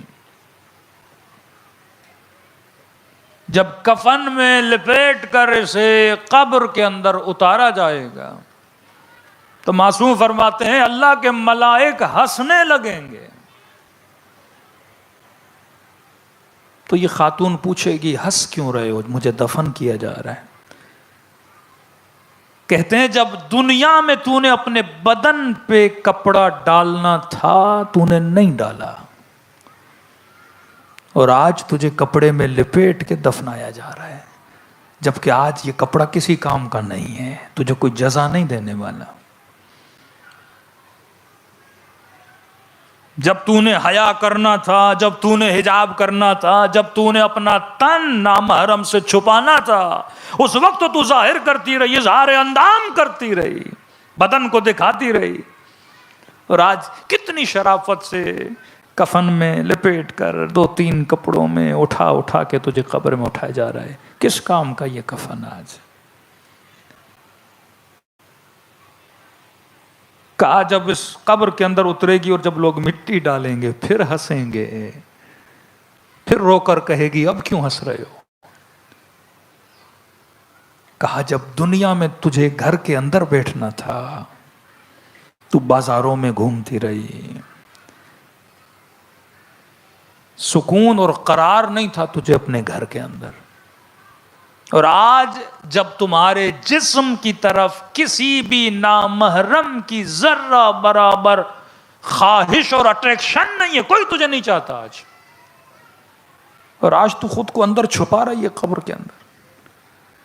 جب زندگی میں چھپانا تھا تو باہر نکل کے گھومتی رہی، دعوت گناہ دیتی رہی۔ جب جوانوں کی اٹریکشن تمہاری طرف دی اور اس وقت تم نے خود کو چھپانا تھا، نہیں، اس وقت خود کو پیش کرتی رہی۔ اور آج جب کوئی تجھے لینے کے لیے تیار نہیں ہے اور تو خود کو قبر کے اندر چھپانے کے پیچھے ہے، تبھی فرمایا مرنے کے بعد کوئی چیز کسی کام کی نہیں. یہ دنیا، الدنیا مزرعۃ الآخرہ، دنیا آخرت کی کھیتی باڑی ہے. چند چیزیں آپ اہل بیت کی زندگی سے سیکھ سکتے ہیں. 3 پہلو ہیں اہل بیت کی زندگی کے. پہلا پہلو کہ اہل بیت کا علم، علی نے کیا کہا، علی نے کیا کیا، اور امیر المؤمنین کی کیا معجزے اور کیا کرامتیں تھیں. اب سوال یہ ہے کہ آج ایام شہادت امیر المومنین میں آپ مولا کی مجلس میں آئے ہیں، میں نے دیکھنا ہے کہ میں امیر المومنین کی پریکٹیکلی کن چیزوں کو فالو کر سکتا ہوں. جو نان پریکٹیکل ہیں اس میں نے پڑھنا نہیں ہے، اور جو پریکٹیکل ہیں وہ میرے کام کی ہیں. مثلا ممبر سے آپ نے سنا ہوگا کہ مولا نے ٹھوکر سے مردے کو زندہ کیا. امیر المومنین نے مثلا سورج کو پلٹایا. امیر المومنین پانی پہ چلے. امیر المومنین کے پاس علم لدنی تھا، وہ سلونی کا دعویٰ کرتے تھے. اب سوال یہ ہے کہ یہ جو میرے مولا کی زندگی کا ایک پہلو ہے جس میں مولا کے معجزے، مولا کی کرامتیں، امیر المومنین کا وہ علم جو خدا کی طرف سے ہے، سلونی کا دعویٰ کرنا، پریکٹیکلی میں کس قدر اس مقام علی پہ پہنچ سکتا ہوں؟ کیا پاسبل ہے؟ امپاسبل ہے. میں سورج کو نہیں پلٹا سکتا، میں امام نہیں بن سکتا، میں مردے کو اپنی ٹھوکروں سے زندہ نہیں کر سکتا. مطلب یہ جو معجزہ اور یہ جو فضیلت ہے یہ صرف اور صرف امیر المومنین کی ہے. پریکٹیکلی اس کا میری زندگی سے کوئی لینا دینا نہیں ہے. میں سنوں گا، ایمان مضبوط ہوگا، لیکن پریکٹیکلی میں اسے اپلائی نہیں کر سکتا اپنی لائف میں. دوسرا، امیر المومنین کیا کھاتے تھے، امیر المومنین کپڑے کیسے پہنتے تھے، امیر المومنین کی سواری کیسی تھی، امیر المومنین کا گھر کیسا تھا، امیر المومنین کی ازواج کتنی تھی، امیر المومنین کے بچے کتنے تھے. از اٹ پریکٹیکل کہ میں علی جیسے گھر میں رہوں، علی جیسے کپڑے پہنوں، علی جیسی غذا کھاؤں، علی جتنی نمازیں پڑھوں؟ کیا یہ پریکٹیکل ہے؟ یہ بھی بہت ان پریکٹیکل ہے. آج آسٹریلیا میں کتنے مومنوں کے گھر امیر المومنین کے گھر جیسے ہیں. اصلاً امیر المومنین نے کہا ہے کہ میرے جیسا گھر بناؤ، میرے جیسے کپڑے پہنو، میری طرح کدو کھاؤ. کہا ہے مولا نے؟ کہا بھی نہیں ہے. کچھ ہیں آپ کے مسلمان جو اس زندگی کے پہلو میں پھنسے ہوئے ہیں کہ یہاں مسواک رکھ لیا، سفید کپڑے سب نے پہن لیے، سروں پہ پگڑیاں رکھ لیں، یہاں تک کہ کہتے نہیں شیشے کے پانی میں برتن میں پانی نہیں پئیں گے، مٹی کا برتن، کیونکہ رسول مٹی کے برتن میں پانی پیتے تھے. پورا کاپی کرنے لگے. لیکن وہی جناب جو یہ کر رہا ہے ایسی بھی چلایا ہوا ہے، پراڈو گاڑی میں بھی چڑھتا ہے. میں نے کہا نبی خچر اور گھوڑے اور اونٹوں پہ چڑھتے تھے، تو ساری پراڈو نکال دے نا، 4 خچر کھڑے کر دے باہر. نبی کے زمانے میں ایسی نہیں تھا، آف کر دے. نبی کے زمانے میں یہ تمہارے والے تکیے نہیں تھے. ساری ڈرامے بازیاں. امپاسبل ہے کہ ہم پریکٹیکلی ان چیزوں کو فالو کریں. ایک معجزات پریکٹیکل ہم نہیں کر سکتے. سنو اور سبحان اللہ کہو، واہ واہ کہو. دوسرا، ان جیسا لباس، ان جیسے گھر. امیر المومنین کے مثلاً کتنے بچے تھے، مومن لگ جائے کہ میں نے بھی اتنے پیدا کرنے ہیں. پریکٹیکلی امپاسبل ہے. مثلاً یہ بولا جائے کہ رسول خدا نے کبھی نہاری کھائی تھی کہ نہیں، کہ نہیں کھائی، کہ حرام ہے. کابلی پلاؤ مولا علی نے کھایا تھا کہ نہیں، کہ نہیں کھایا تھا. پھر بھائی سفرے سے اٹھاؤ.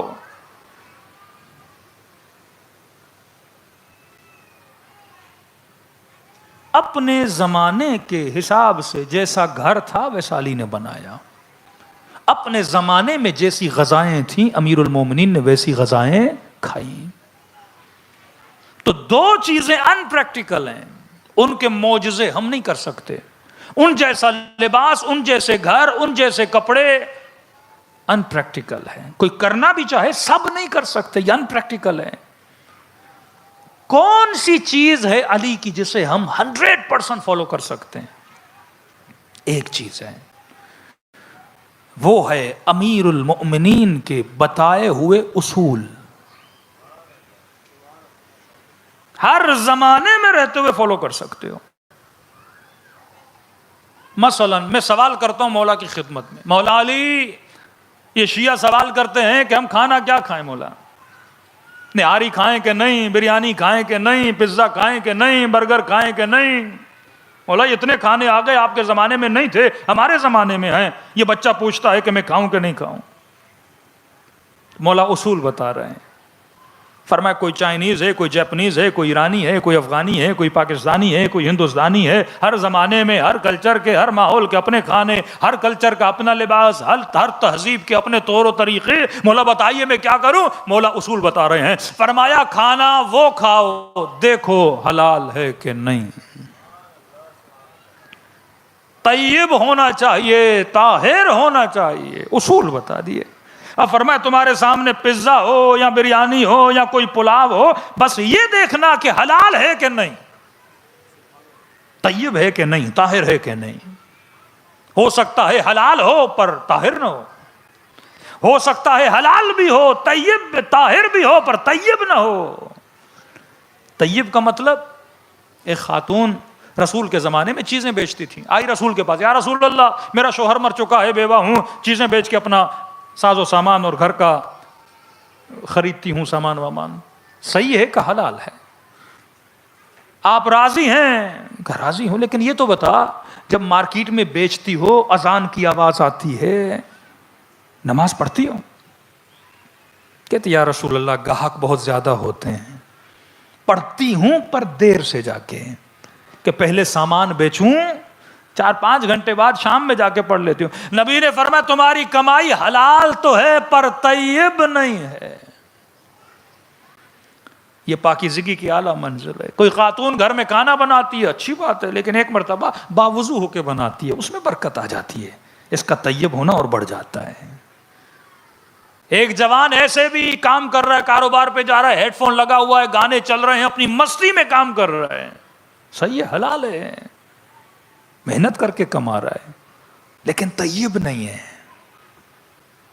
کام کر رہا ہے، جھوٹ بھی بول رہا ہے، کام کر رہا ہے، غیبت بھی کر رہا ہے. فرمایا کماتے وقت اگر حضور رہے، ذکر خدا رہے، یاد خدا رہے، تو یہ حلال بھی ہے، طاہر بھی ہے اور طیب بھی ہے.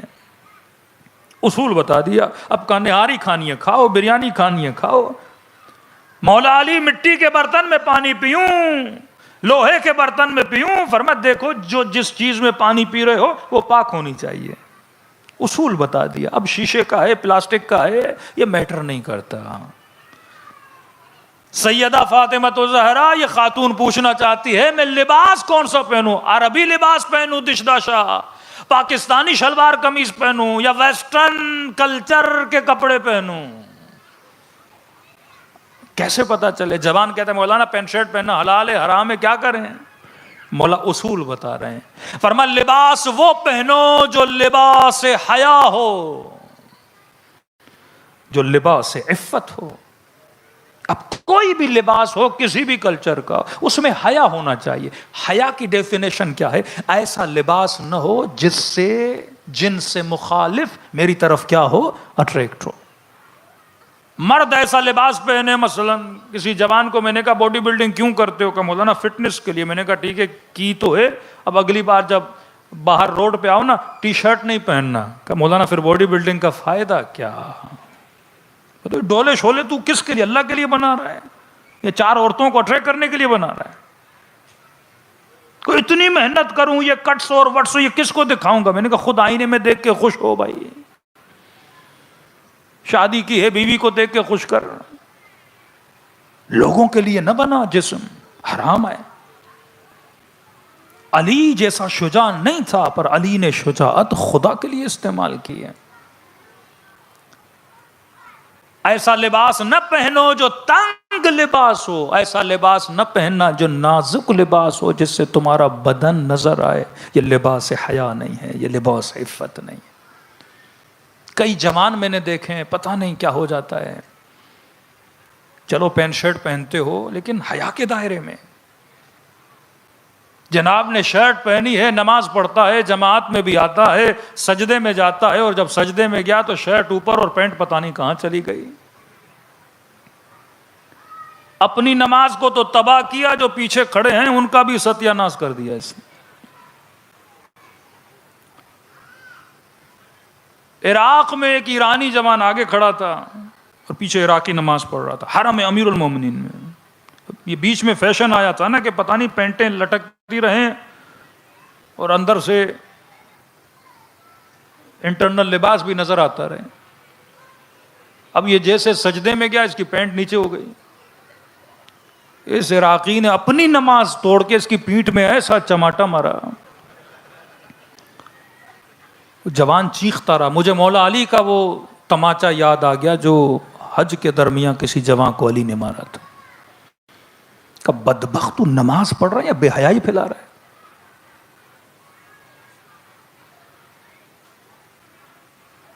عمرے پہ ہم گئے تو کئی لوگ، اب عمرے کا بھی ایک عجیب رواج ہے، اب عمرہ بھی کر رہا ہے، کیمرہ بھی ہاتھ میں لیا ہوا ہے، سیلفی۔ اب اتنی بھیڑ، آدھا انسان کا جسم، اور یہاں وہ کہتا ہے مولانا ہاتھ اوپر کرتے ہیں ایسی بدبو آتی ہے ان کے، یہ نہیں دیکھ رہا ہاتھ تو اوپر کے، پچھلے والے کا ہی تو خیال کر بندہ خدا۔ تو عمرہ کرنے آیا ہے یا لوگوں کو دکھانے کے لیے آیا ہے؟ یہ عبادت خدا کے لیے ہے یا دکھاوا ہے؟ چار لوگ کمنٹ دیں کہ ماشاءاللہ عمرہ مبارک ہو، عمرہ مبارک ہو، عمرہ مبارک ہو، اسی میں خوش ہو گیا۔ ہمارے استاد کہتے تھے کہ 1000 لاکھ کروڑوں لوگوں کے لائک ملیں کیا فائدہ، اور تجھے ایک لائک بھی امام زمانہ کا نہ ملے۔ ہاں؟ کتنا تو لوگوں کو اٹریکٹ کرنے کے پیچھے ہے۔ جناب سعید جب امام حسین کو کہا کہ مولا اپنی جان آپ پہ قربان کرنا چاہتا ہوں، جان اور سعید بہت بوڑھے تھے، یہ اس قابل نہیں تھا کہ میدان میں جا کے امام کے لیے جوانوں کی طرح لڑ سکے، تو امام نے کہا ٹھیک ہے تو میری نماز کی حفاظت کر۔ یا امام حسین نے اللہ اکبر کیا یا سعید کھڑا ہو گیا۔ تاریخ لکھتی ہے اس کے ابرو اتنے بڑے تھے کہ آنکھوں میں پڑتے تھے، اس نے ماتھے پہ ایک رومال باندھا کہ مجھے صحیح سے نظر آئے۔ کمر جھکی ہوئی تھی، کمر میں کس کے کپڑا باندھا تاکہ کمر سیدھی ہو، ایسا نہ ہو میں جھکوں اور ایک تیر امام حسین کو لگے۔ کچھ کہتے ہیں 27 تیر یا 70 تیر جناب سعید کے بدن میں پیوست ہوئے، اور فرماتے کیونکہ بوڑھا تھا نا، تو جب خون بدن سے بہنے لگا تو بدن پہ کپ کپاہٹ طاری ہو گئی، راشا ہوا۔ تو کہتے اب مڑ کے دیکھ رہا تھا، ابھی بھی امام حسین کی نماز جاری تھی، تو کہتے اپنے دونوں ہاتھ کمر پہ رکھے اور کہا کمر اتنی دیر مہلت دے کہ میرے حسین کی نماز ختم ہو جائے۔ یہاں امام حسین السلام علیکم ورحمۃ اللہ وبرکاتہ تو کہتے ہیں یہاں سعید آ کے سرزمین کربلا پہ گرتا ہے، لیکن مقام تعجب ہے، امام جب اس کا سر اپنی گود میں لیتے ہیں، جس انسان نے حسین کی نماز بچائی، جان بچائی، اس پورے بڑھاپے تک خدمت اہل بیت کی، بدن سے خون بہا، اتنے تیر سعید کے بدن پہ لگے، اس کو تو راضی ہونا چاہیے نا کہ میں نے سب کر دیا۔ لیکن جاتے جاتے ایک سوال امام حسین سے کرتے ہیں اور کہتے ہیں مولا الرضیت، کیا آپ مجھ سے راضی ہو گئے؟ مطلب مرنا نہیں چاہتا جب تک یہ جملہ اپنے مولا سے سن نہ لے، تاکہ میں سکون کی موت مروں۔ اور میرے مولا نے کہا کہ سعید میں بھی تجھ سے راضی، میری اماں زہرا بھی تجھ سے راضی، میرا بابا علی بھی تجھ سے راضی، میرا نانا رسول بھی تجھ سے راضی۔ اب سکون کی موت دنیا سے چلا گیا۔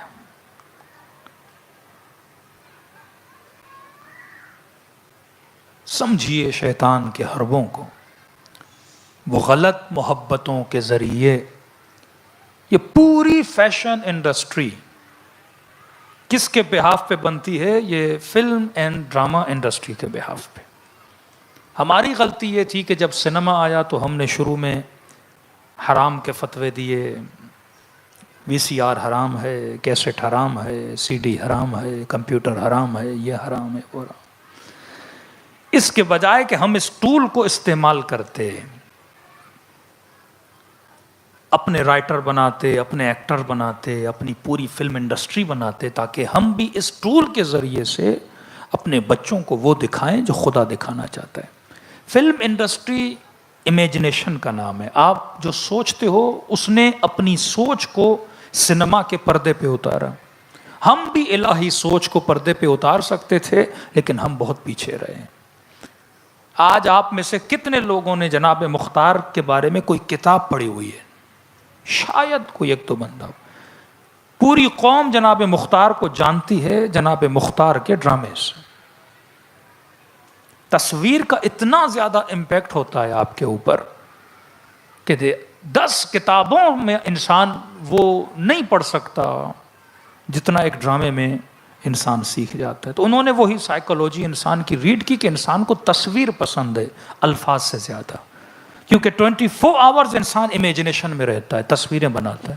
تو انہوں نے کہا کہ اس تصویر کو پردے پہ لاؤ اور اسے دکھاؤ۔ اب ہمارا الویہ کیا ہوا کہ مثلا کسی مسلمان نے رسول خدا کی فلم بنانا چاہی، دا میسنجر، پورے عالم اسلام نے یہ فلم دیکھی رسول خدا کی، کیونکہ ہم نے اس انڈسٹری پہ کام نہیں کیا۔ اب جب ہم نے کوئی فلم اچھی بنانی بھی تھی تو ہم نے جو ایکٹر لیا وہ ہالی ووڈ کا لیا۔ حضرت حمزہ ایک ہالی ووڈ ایکٹر ہے، اس میں جتنے کریکٹر تھے وہ سارے گندے لوگ تھے، شرابی اور کبابی۔ مطلب آج میں نے حضرت یوسف کی فلم بنانی ہے، میں نے ایکٹر وہی لینا ہے، کوئی لبرل، کوئی بے دین۔ کوئی امام رضا کی فلم بنانی ہے، ایکٹ کون کرے گا؟ کربلا کی فلم بناؤ گے، مختار نامہ بناؤ گے، مختار بنے گا کون؟ ایکٹ کون کرے گا؟ پھر پرائیویٹ لائف میں جب آپ ان ایکٹروں کی زندگی دیکھتے ہو تو آپ کو گھن آتی ہے کہ کون سا بندہ آ کے کون سا ایکٹر اور کون سی ایکٹنگ کر رہا ہے، کیونکہ ہم ان فیلڈ میں نہیں گئے۔ مسلمان بہت پیچھے رہا، ہمیں اسی چکر میں رکھا کہ شلوار ٹخنے سے اوپر ہو یا نیچے ہو، ہم اسی میں لگے رہے کہ تو بدعتی ہے اور تو کافر ہے اور تو مشرک ہے، اور آج تک انہی چکروں میں لگے ہوئے ہیں، اور انہوں نے ہماری ساری نسلوں کو کیا کر دیا ہے؟ ہائی جیک کر دیا ہے۔ آج کون سا بچہ ہے جس کے ہاتھ میں موبائل نہ ہو، فیس بک نہ ہو، نیٹ فلکس نہ ہو، یوٹیوب نہ ہو، انسٹاگرام نہ ہو؟ ذہنی مریض بنا دیا ہے ان چیزوں نے انسانوں کو۔ یو کے کی ایک ریسرچ ہوئی کہ 18 ایئر سے لے کے 24 ایئرس تک جو جوان بچے اور بچیاں ہیں وہ ہائیلی ڈپریشن کے مریض ہیں۔ یہ ریسرچ پاکستانیوں کے لیے بڑی عجیب تھی۔ کہا کہ ہم یو کے والوں کو سمجھ نہیں آتی کہ ہمارے جوانوں کے پاس گاڑی بھی ہے، جاب بھی ہے، پیسہ بھی ہے، گھر بھی ہے، یہ ڈپریشن میں کیوں جا رہے ہیں؟ ڈپریشن میں تو وہ بیچارہ پاکستانی جائے جس کے پاس بجلی نہیں ہے، جاب نہیں ہے، نہیں وہ ڈپریشن میں نہیں ہے، وہ بھی شام کو چائے کے ڈھابے پہ بیٹھ کے ایسے چائے پی رہا ہوتا ہے جیسے پورے پاکستان کا مالک ہے، یہ کوئی ٹینشن نہیں، اور وہ دیکھو مال دولت گھر گاڑی سب کچھ ہے، لیکن ڈپریشن کا دیکھیں تو صحیح وجہ کیا ہے؟ جب ریسرچ کی پتہ چلا انسٹاگرام کی وجہ سے یہ ڈپریشن میں۔ اب کہا انسٹاگرام میں ایسا کیا ہے کہ جوان ڈپریشن میں جا رہے ہیں؟ عجیب ریسرچ نکلی۔ یہ ظاہر پرستی، یہ فیک دنیا کا عاشق ہونا، یہ وہم کا گرفتار ہونا، یہ خیالوں کے اندر زندگی گزارنا کا ہوتا یہ ہے کہ یہ جوان لڑکیاں لڑکے اپنے جو فوٹوز اپلوڈ کرتے ہیں انسٹاگرام پہ، اور انسٹاگرام آٹومیٹیکلی ان کے فوٹو پہ کیا لگاتا ہے؟ فلٹر لگاتا ہے۔ اب فلٹر لگنے کے بعد یہ لڑکی بہت خوبصورت ہو جاتی ہے، لڑکا بڑا خوبصورت ہو جاتا ہے۔ آج بھی کئی جوان آتے ہیں، مولانا آپ کے ساتھ فوٹو لینی ہے، تو اس کو کہتا ہے تو فوٹو لے، آپ کی موبائل کا فلٹر اچھا ہے، اسے اپنی شکل پسند نہیں ہے، کہتا ہے فلٹر لگے دین میں خود کو بھی اچھا لگتا ہوں۔ کہا کہ ان بچیوں نے فوٹوز اپلوڈ کیے، جوان لڑکوں نے، لڑکیوں نے، 24 گھنٹہ جو فوٹو اس کا اپلوڈ ہو رہا ہے اس پہ 3-4 فلٹر لگ رہے ہیں، اور اسی فوٹو پہ لائک آ رہے ہیں۔ یہ اس فیک چہرے کو دیکھ دیکھ کے یہ سمجھ رہی ہے کہ ریئل میں یہ میں ہوں، اور رات کو جب موبائل رکھتی ہے اور صبح جب اپنا چہرہ دھوتی ہے تو آئینے میں دیکھ کے بولتی ہے کہ یہ کون ہے؟ میں تو وہی تھی جو انسٹاگرام میں تھی۔ تو کہا کہ عدم رضایت، اپنے چہرے سے راضی نہ ہونا، اپنی خلقت سے راضی نہ ہونا، جس کی وجہ سے یہ ڈپریشن میں چلے گئے۔ دین متعدد بیوٹی آپریشنز اینڈ سرجریز ان کو کروانی پڑتی ہیں تاکہ یہ ویسا دکھیں جیسا ان پہ فلٹر لگتا ہے فیکنس کے پیچھے۔ فرمائے سکون میں وہ رہتا ہے جو عالم حقیقت میں رہے۔ یوم تری المؤمنون والمؤمنات یسعی نورہم بین ایدیہم وبایمانہم، فرمایا دنیا کی سفیدی، دنیا کا حسن کسی کام کا نہیں، یہ آخر میں مٹی میں مل جائے گا۔ قیامت کے دن کچھ ایسے لوگوں کو آتا ہوا دیکھو گے جن کے چہروں سے نور نکل رہا ہوگا۔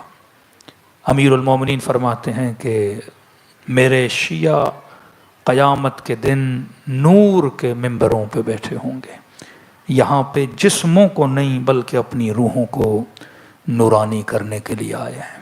دلوں کو کربلا کی طرف روانہ کریں اور سلام کریں ان ہستیوں پہ جنہوں نے اپنا بدن قربان کیا تاکہ ہمیں ہدایت مل سکے۔ خرجت لاصلاح امتی، ہم اس لیے نکلے اے مومن تاکہ تیری اصلاح ہو۔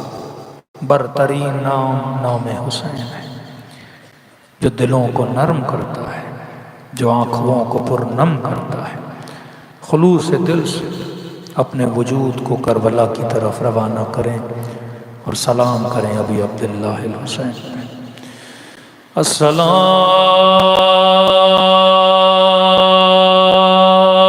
علی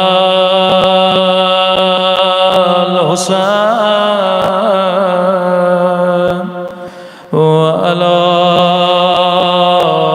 علی ابن الحسین وعلی اولاد الحسین وعلی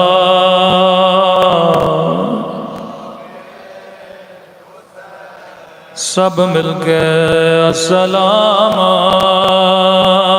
علی حسین وعلی علی ابن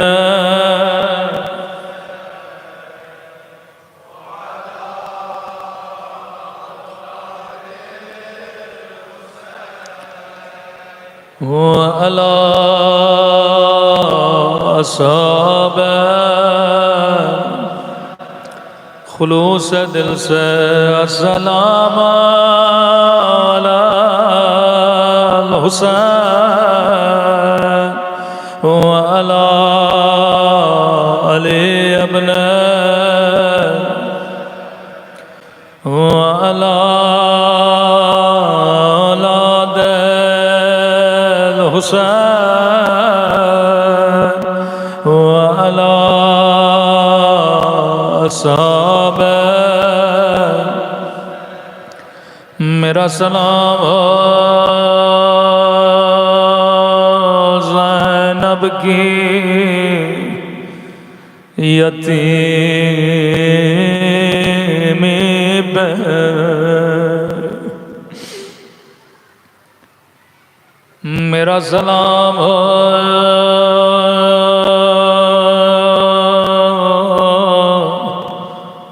کوفے کے یتیموں پہ آج کوفے کی مسجد بھی رو رہی ہے، مسجد کا محراب بھی رو رہا ہے۔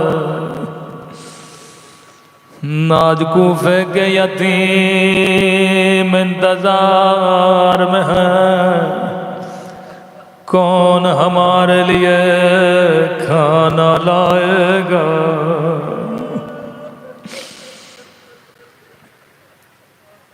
اصحاب علی بھی گریاں ہیں، حسن و حسین بھی رو رہے ہیں،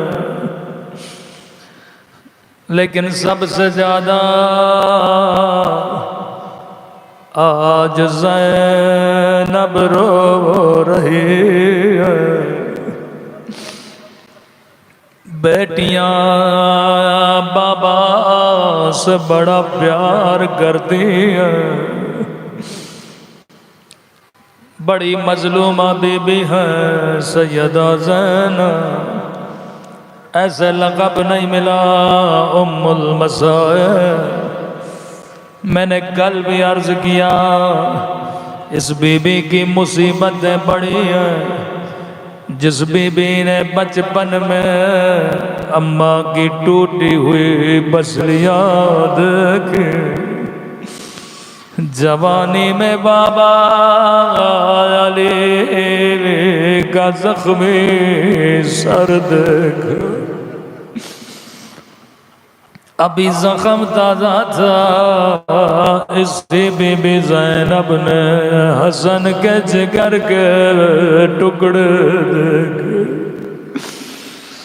اللہ کسی بہن کو بھائی کا زخمی جنازہ نہ دکھائے، اپنے ہاتھوں سے حسن کے جنازے سے زینب نے تیر نکالے۔ راوی کہتا ہے 11 محرم کو پھر سے زینب نے حسین کا پامال لاشا دیکھا، عجب نہیں آواز آئی ہوگی او بہن زینب، تو نے حسن کے جنازے سے تیر نکالے تھے، کیا حسین کے بدن سے تیر نہیں نکالو گے؟ عجب نہیں آواز آئی ہوگی حسین تیر نکالو تو کیسے نکالو؟ او ظالموں نے میرے ہاتھوں کو پسے گردن باندھا ہوا ہے۔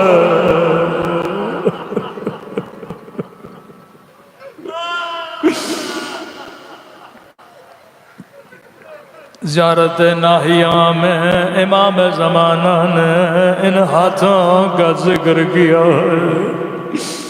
اس دن میں نے 2 سلام سنائے تھے، پہلا سلام میرے مولا نے سکینہ کے زخمی رخساروں کو کیا، دوسرا سلام اپنے دادا حسین کے زخمی ہونٹوں کو کیا۔ سنو گے تیسرا سلام میرے مولا کسے کرتے ہیں؟ فرمایا میرا سلام ان زخمی کلائیوں پہ جنہیں رسیوں سے باندھا گیا تھا۔ علماء فرماتے ہیں اللہ جانے یہ کس کی کلائیاں ہے، کسی نے کہا یہ سیدہ زینب کی کلائیاں ہے، پھر کسی نے پوچھا کربلا میں بڑے مصائب آئے، کسی نے بی بی کی چادر کو لوٹا، کسی نے نیزے کی انیوں سے مارا، کسی نے تازیانوں سے مارا، لیکن امام زمانہ نے زخمی کلائیوں کو کیوں یاد کیا؟ راوی کہنے لگا کیونکہ 11 محرم کو او زینب اونٹ سے ایسے گری او جیسے عباس گرے تھے۔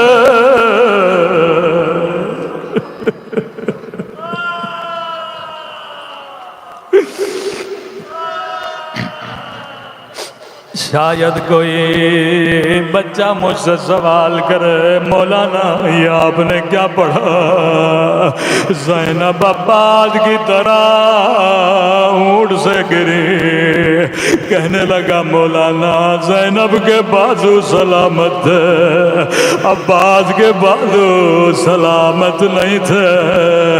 میں نے کہا تو صحیح کہہ رہا ہے لیکن تیرا جواب میں نہیں دوں گا۔ امام زمانہ فرماتے ہیں زیارت ناہیہ میں او میرا سلام ہو میری ان پھپھیوں پہ جن کے ہاتھوں کو ان کی گردنوں سے باندھا گیا تھا۔ او زینب ایسے گرے جیسے عباس گرے تھے۔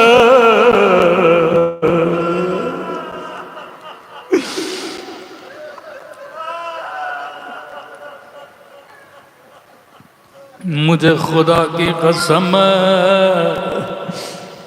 اکثر برادران اہل سنت یہ فرماتے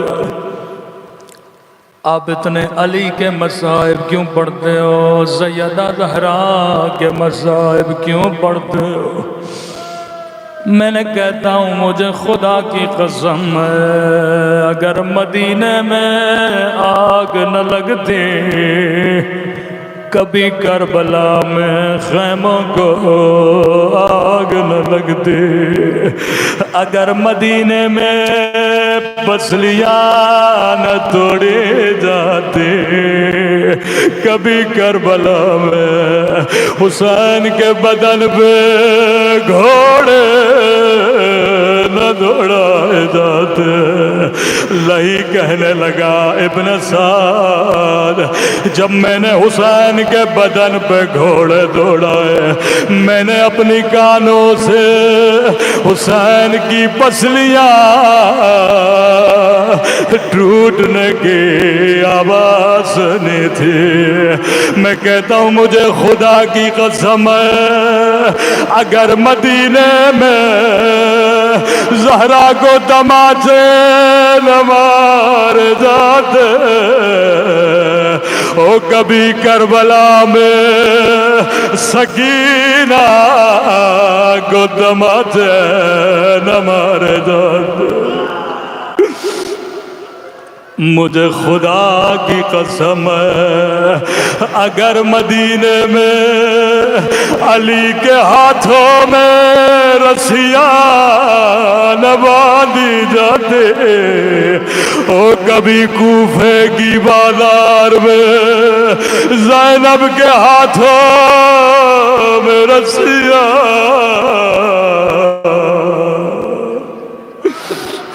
نہ باندھی جاتے۔ مصیبتوں کی ابتدا مدینے سے ہوئی۔ اگر نبی کی بیٹی کے گھر پہ حملہ نہ ہوتا کبھی یہ مصائب نہ ہوتے، اگر یہ زخم مدینے میں نہ دیے جاتے اندھیری راتوں میں علی زار و قطار گریہ نہ فرماتے۔ امام حسن فرماتے آدھی رات کا وقت گھر کے دروازے پہ دستک ہوئی، کیا دیکھا ایک بیوہ عورت ہے ساتھ میں 2 یتیم بچے ہیں، ہاتھ میں دودھ کے پیالے ہیں۔ امام نے فرمایا یا بیوہ خاتون کس کے لیے دودھ لے کر آئی ہو؟ رو کے کہتی ہے مولا میرا شوہر مر چکا ہے، میں بیوہ ہوں، یہ دو میرے یتیم بچے ہیں، مولا میرے پاس ایک اونٹنی ہے، روز اس کا دودھ نکالتی ہوں، بیچتی ہوں، اس کے پیسوں سے بچوں کے لیے روٹی لیتی ہوں، مولا جب دودھ نکالا بیچنے گئی، میرے بچے میرے قدموں سے لپٹ گئے، رو کے کہنے لگے اماں آج دودھ نہ بیچنا۔ میں نے کہا بچوں دودھ نہیں بیچوں گی تو کھانا کیا کھاؤ گے؟ رو کر کہنے لگے اماں بھوکے رہیں گے لیکن شکایت نہ کریں گے، بچوں دودھ کا کیا کرو گے؟ کہنے لگے اماں حکیم نے کہا ہے کہ علی کو دودھ کی ضرورت ہے، مولا علی یہ مجمع تجھ پہ قربان، ایک ضرب لگی ہے، کوفے کے یتیم دودھ لے کر آئے ہیں، مولا علی ذرا کربلا آئیے، ایک 6 مہینے کا بچہ رباب فریادیں کرتی رہی، کوئی میرے بچے کو دودھ دے، کوئی میرے بچے کو پانی پلائے، لیکن مولا کسی نے پانی نہیں پلایا۔ ہائے حرملا کا تیر، علی اصغر کا گلا، رباب کی فریاد ہے۔